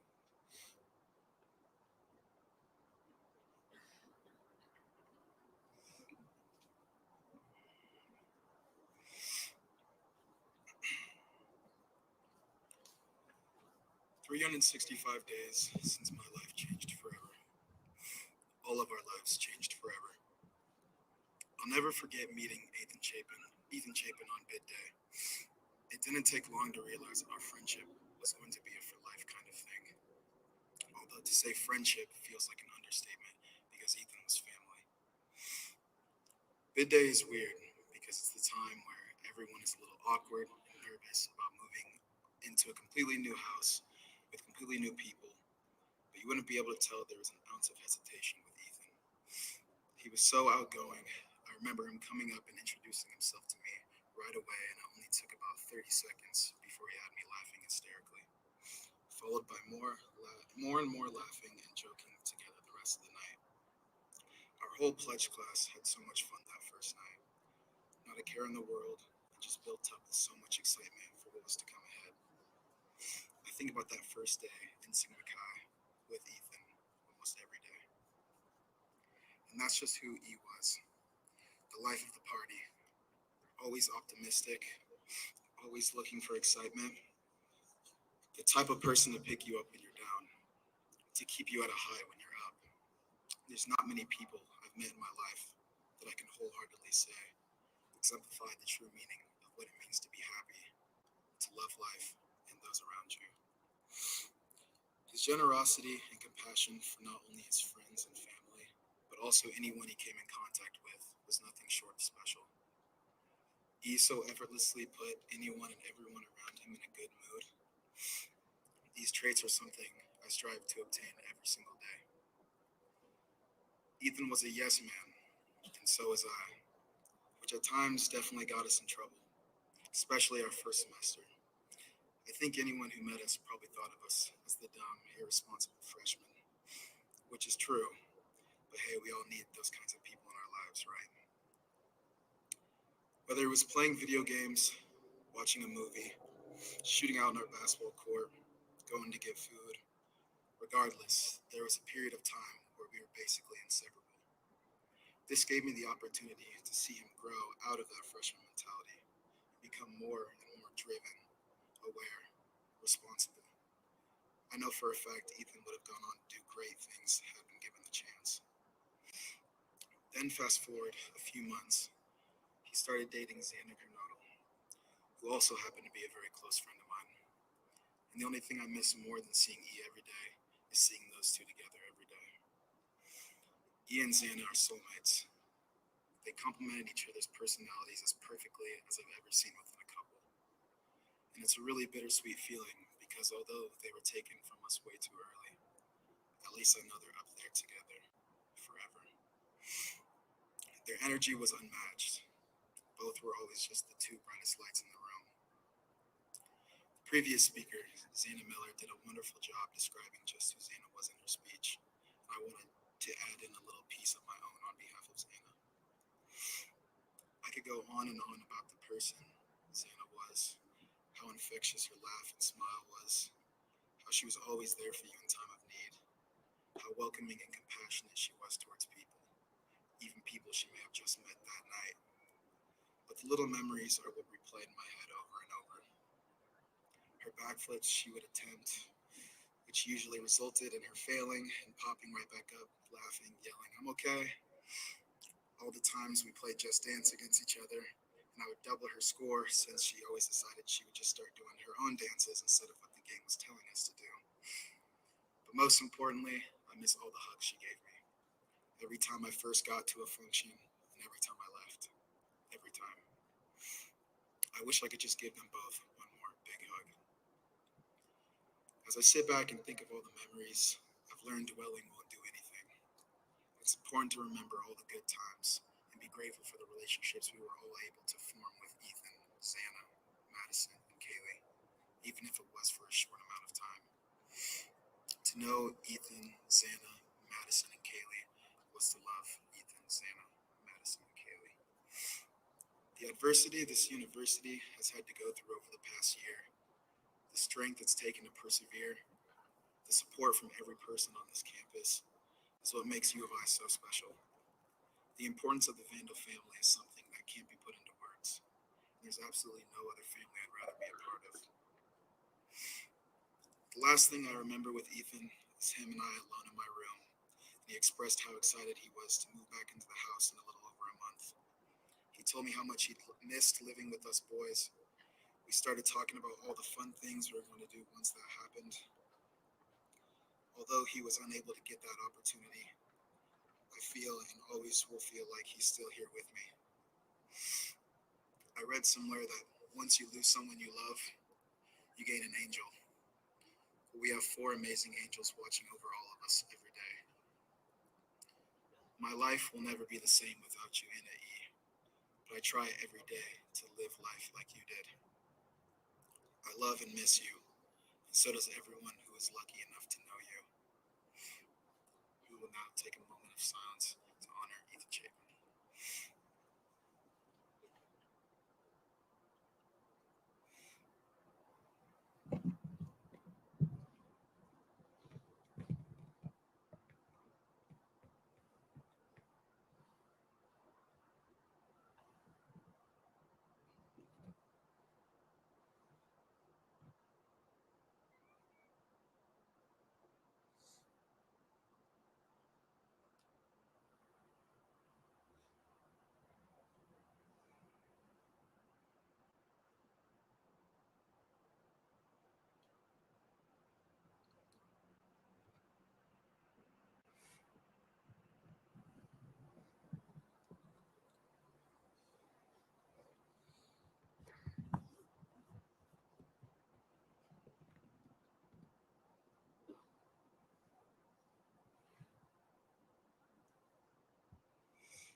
Thank you, DJ.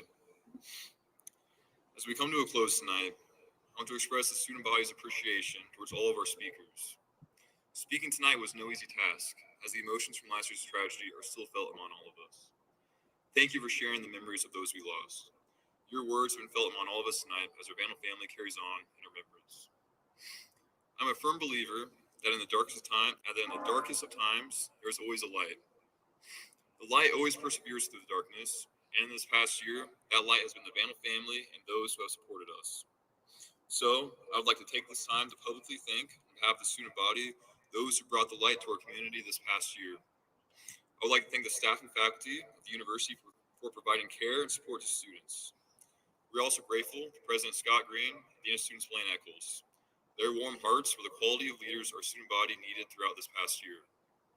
Allow me to express appreciation to Governor Little, who's been committed to providing all possible resources to bring justice, helping bring peace of mind to the entire Moscow community. I would also like to thank the Moscow Police Department and the Idaho State Police for their professionalism, courage, and dedication. These agencies have earned the respect of our entire student body. Last year, as student body president, I received countless letters of support from the students of secondary institutions across our nation.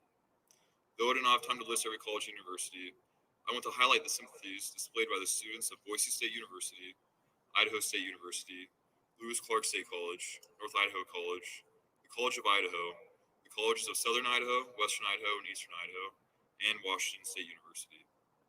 Vandal alumni everywhere have been supportive of our students as they provided great support for scholarships in the names of Xana, Ethan, Maddie, and Kaylee.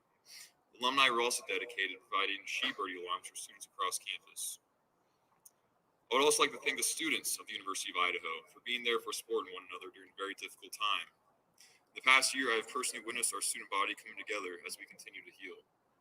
3 students in particular I want to thank are Heather Blashka, Gus Elwell, and Maddie Whitney, who displayed tremendous leadership in planning tonight's vigil. Lastly, I want to thank the families of the victims for the grace and poise with which they have navigated this tragic situation and support they have expressed for the students of the university. As a message to them specifically, the students of the University of Idaho continue to stand with you in your grief and sorrow. As you leave here tonight, you may return your candles back to the tables where you picked them up.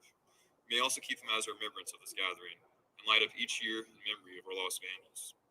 I also want to remind everyone again that there is support, and students just need to come to one of the locations tonight or visit the Counseling and Mental Health Center or Dean of Students Office moving forward for assistance. Currently, the university is trying to establish a vandal healing garden and memorial, where donations are still being accepted to help create a lasting memorial to these 4 individuals, in addition to creating a healing space where all vandals who are lost or enrolled can be remembered by their friends and family. Community is the antidote to emotional trauma. Community is healing. Community is how we carry on together.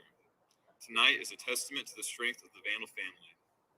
As you leave here tonight, I urge all of you to spend time with those you love. Xana, Ethan, Kaylee, and Maddie were all social butterflies, as they had an impact on countless individuals. They were Vandals through and through, all sharing their lives with those around them.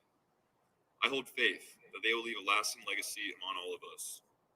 A year ago today, we experienced a senseless and horrific tragedy. But tonight, we remember the light these 4 vandals brought into our lives, a light that will continue to shine in the years to come. On behalf of the student body, stay strong, be with those you love, and remember the light these 4 individuals brought into the world. Together, our Vandal family will carry on as we remember the extraordinary impact Xana, Ethan, Kaylee, and Maddie had on our community. Thank you all for attending tonight, and I wish you all safe travels home. Good night, Vandals.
So dark there.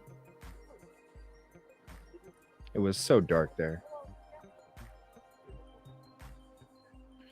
All right, so you guys want to go back to where they were talking about Xana.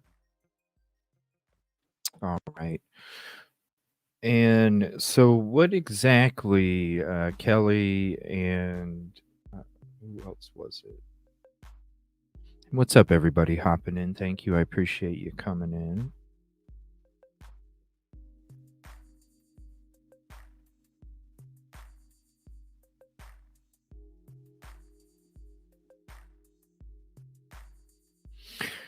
I was seriously, I was freaked out because I had just gotten over that bug before I made my trip. The first day I was there, it was so cold. I literally went out and got a whole bunch of medicine. You guys remember emergency, Dayquil, uh, Sudafed, all sorts of stuff because I was like, man, I'm getting sick again. And then when it was this night, the amount of fog and the moisture in the air, it was raining, sprinkling, the cold, the damp, it was just, I was like, man, I was afraid I was going to get sick again. Oh, you're good.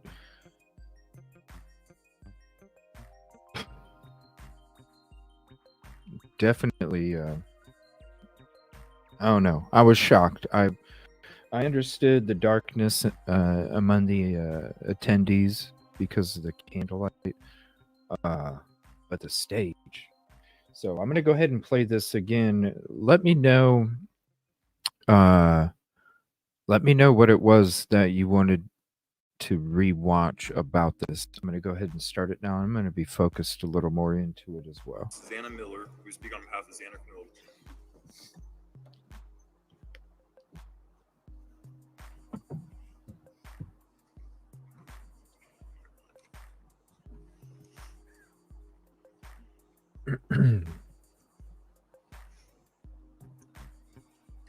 Yeah, it was very. Thank you for being here tonight. My It name was is a little Xana Miller. creepy. Beside me, Elise von Bargen, my close friend. And I will be speaking in remembrance of a woman whose name I share, Xana Kernodle. A lot of people say you don't know what you have until it's gone. However, Xana Kernodle does not fit into that category. Pi Beta Phi was blessed to have Xana's presence, blessed to have known her, and to call her a sister. She made an impact on our organization that will never be forgotten. She meant so much to everyone around her. She was a crucial member of the team, a light in the darkness, a smile when you needed one, a ball of energy.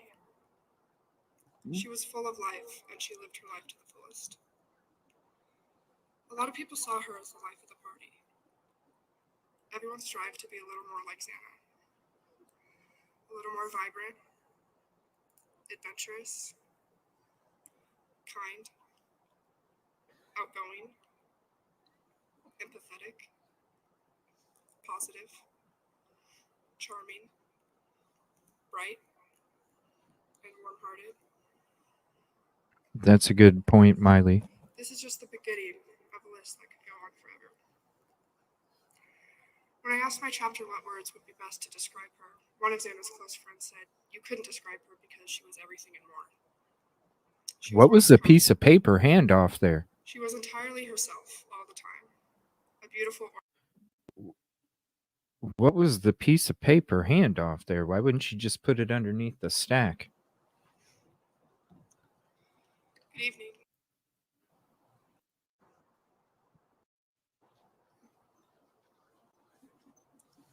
Thank you, Maddie. At this time, I want to introduce Xana Miller, who speak on behalf of Xana Knoll.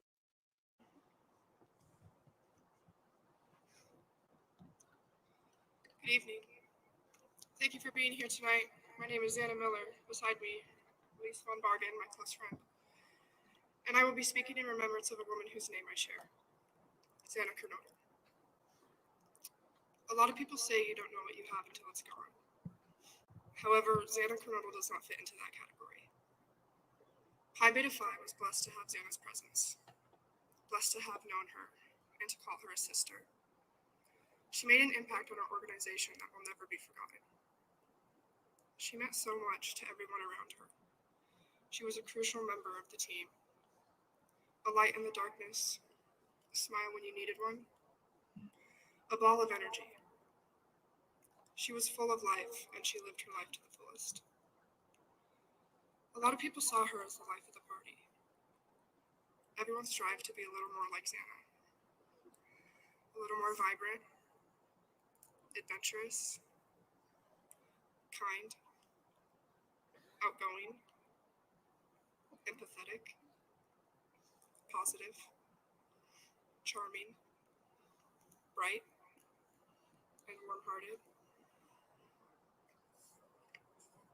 This is just the beginning of a list that could go on forever. When I asked my chapter what words would be best to describe her, one of Xana's close friends said, "You couldn't describe her because she was everything and more. She was one of a kind. She was entirely herself all the time. A beautiful aura followed her everywhere she went. There was always a smile on her face. She was a very contagious person. Xana was one of those people that you could not possibly be sad around. She made friends feel unapologetic for being themselves. No one ever had anything negative to say about Xana, and that is something that I admire. Nothing could possibly measure how valuable she was. Xana not only was a very unique person, but Xana is a very unique name. I love my name, but I didn't always used to. I used to feel weird and singled out because it wasn't a normal name.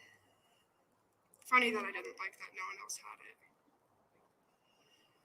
It's something special to me, and I wish it didn't take me that long to figure it out.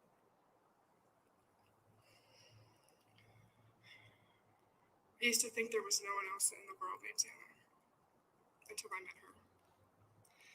And what an awesome person to share a name with. I love my name.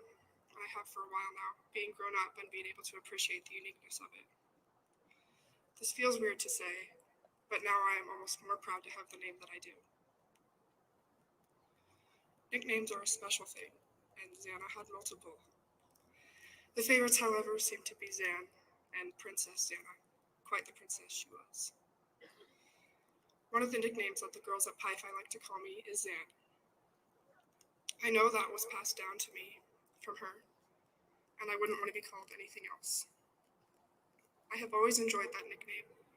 Something about it just makes me feel loved and cared for. Evil becomes much more real when it happens so close to home. I always used to tell my mom that she's overreacting, or that I would be just fine alone, or that she really did not need me to stand by her grocery cart as to not leave her purse unattended. I used to say things like, "Mom, it's Marty in Idaho. What do you think could possibly happen to me?" I'm sure that is what everyone thought growing up here in Moscow too. And then comes November 13th.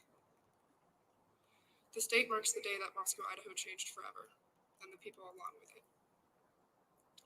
I still remember waking up that Sunday. My phone was blowing up. I had 27 missed calls from multiple people, and messages primarily consisting of, "I'm sorry, Xana. Wake up, Xana. Please text me as soon as you see this." I remember being very scared and incredibly confused. I walked downstairs to find a majority of my upperclassmen in tears on the living room floor.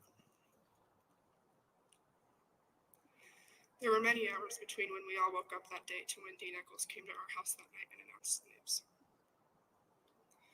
I know I had many conversations and long, warm hugs. What? Hold on 1 I minute. used to tell my mom that she's overreacting, or that I would be just fine alone, or that she really did not need me to stand by her grocery cart as to not leave her purse unattended. I used to say things like, "Mom, it's Marty in Idaho. What do you think could possibly happen to me?" I'm sure that is what everyone thought growing up here in Moscow too. And then comes November 13th.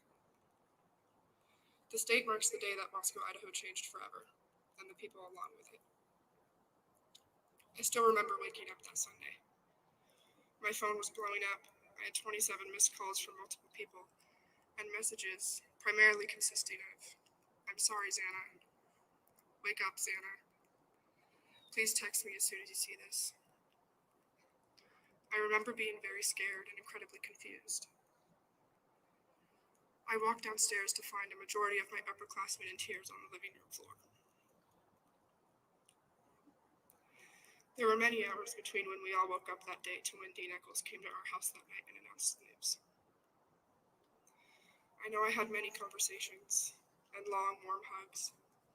I know I used at least a whole box of tissues, and I vividly remember the FaceTime call to my parents later that night after Dean Eccles had told us. That Sunday was one of the longest yet shortest days of my life, and somehow I don't remember a lot of it.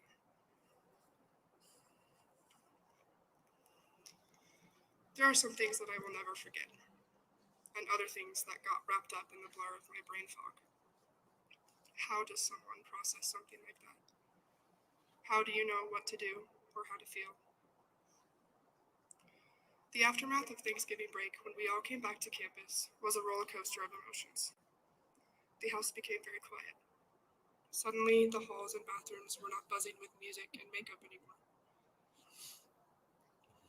Campus in Creek Row became somewhat of a ghost town. Yeah. The weather seemed a bit grayer than usual. It was dark, and it was scary. And rightfully so. Mm-hmm. But And think about with how dark and how early it gets dark over there now. I can't imagine.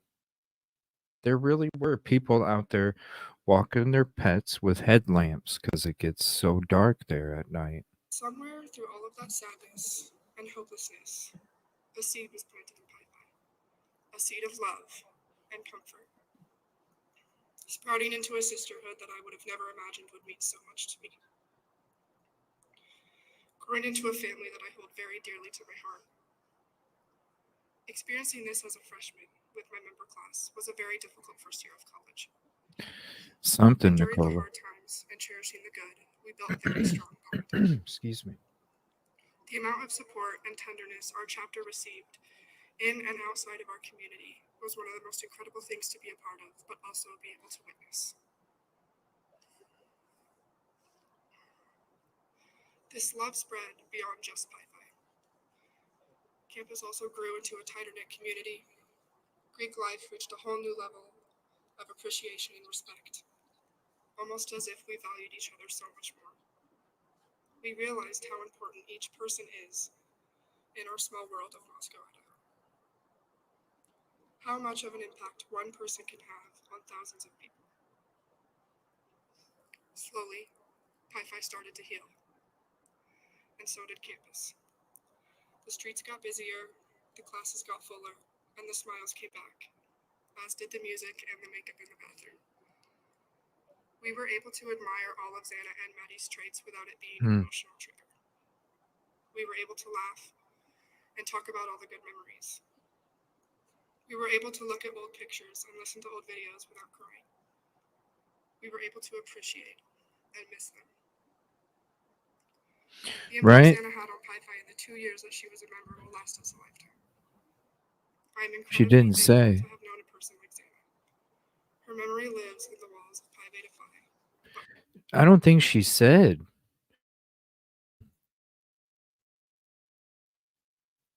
I don't think she said. I was trying to listen and Her love lives in this community. it didn't sound like it. And I'll take a 1-minute moment of silence.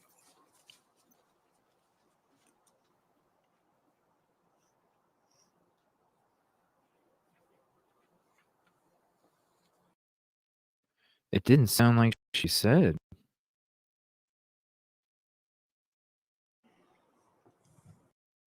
Xana Kernodle. A lot of people say you don't know what you have until it's gone. However, a ball of energy. She was full of life, and she lived her life to the fullest. A lot of people saw her as the life of the party. Everyone strived to be a little more like Xana. A little more vibrant, adventurous, kind. Yeah, she's a sorority sister, and you know the two sororities that were part of the victims they were very quiet. They've been very quiet. That's why I made a video a couple nights when I came back from my flight and I was doing work here at the desk. And the video came across, they actually talked to local news, even though it was nothing about anything that took place that night.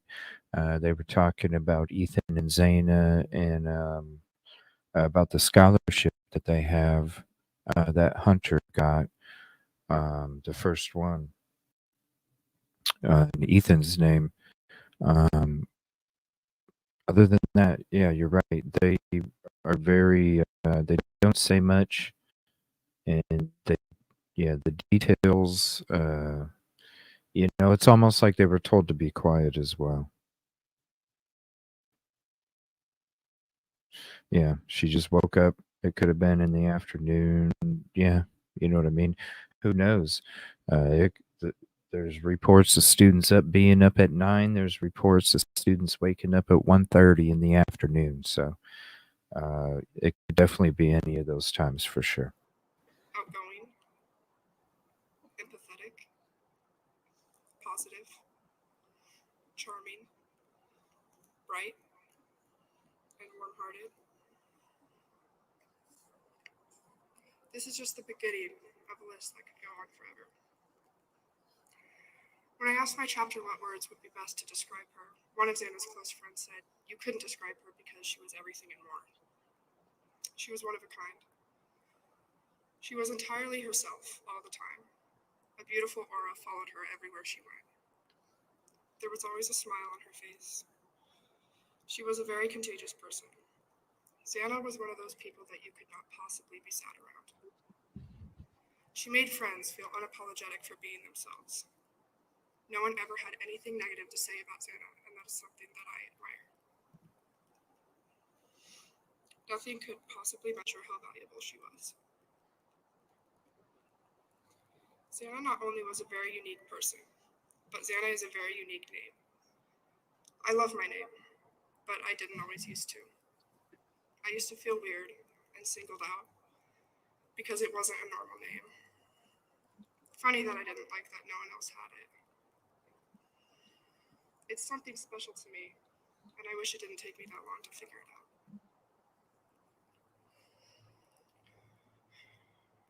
I used to think there was no one else in the world named Xana until I met her. And what an awesome person to share a name with. I love my name, and I have for a while now, being grown up and being able to appreciate the uniqueness of it. This feels weird to say, but now I am almost more proud to have the name that I do. Nicknames are a special thing, and Xana had multiple. The favorites, however, seem to be Xan and Princess Xana. Quite the princess she was. One of the nicknames that the girls at Pi-Phi like to call me is Xan. I know that was passed down to me from her, and I wouldn't want to be called anything else. I have always enjoyed that nickname. Something about it just makes me feel loved and cared for. Evil becomes much more real when it happens so close to home.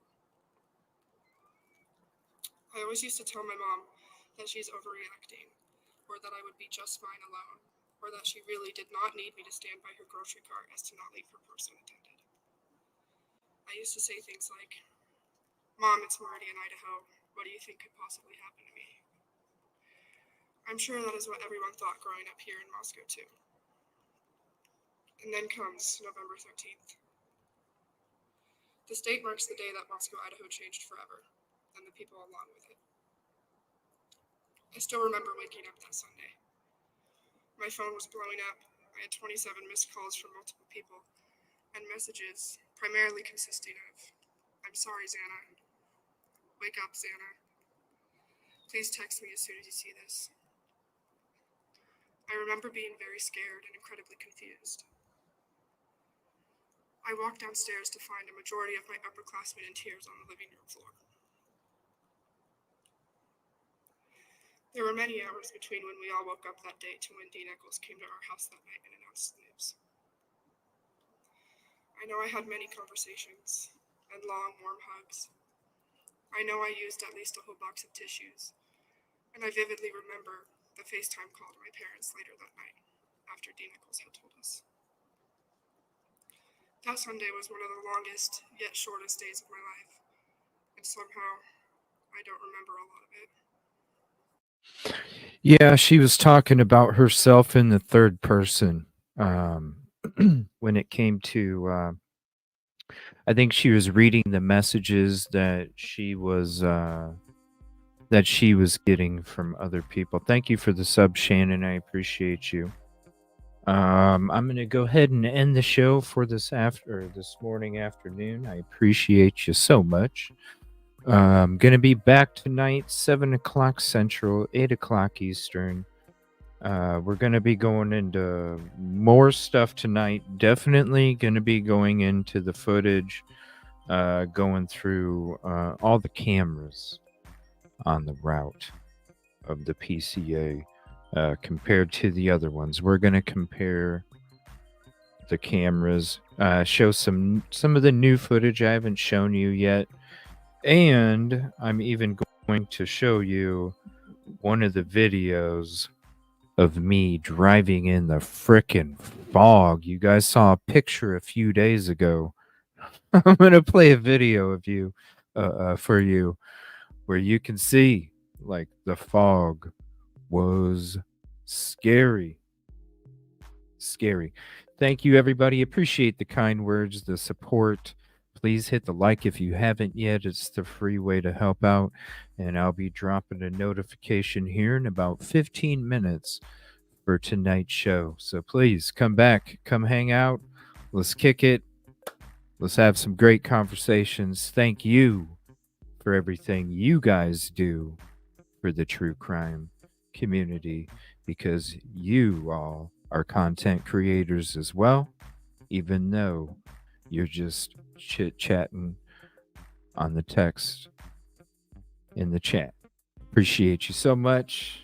You guys always have great comments, theories, and thoughts, and you all definitely contribute to the show and the community. Thank you so much for everything you do.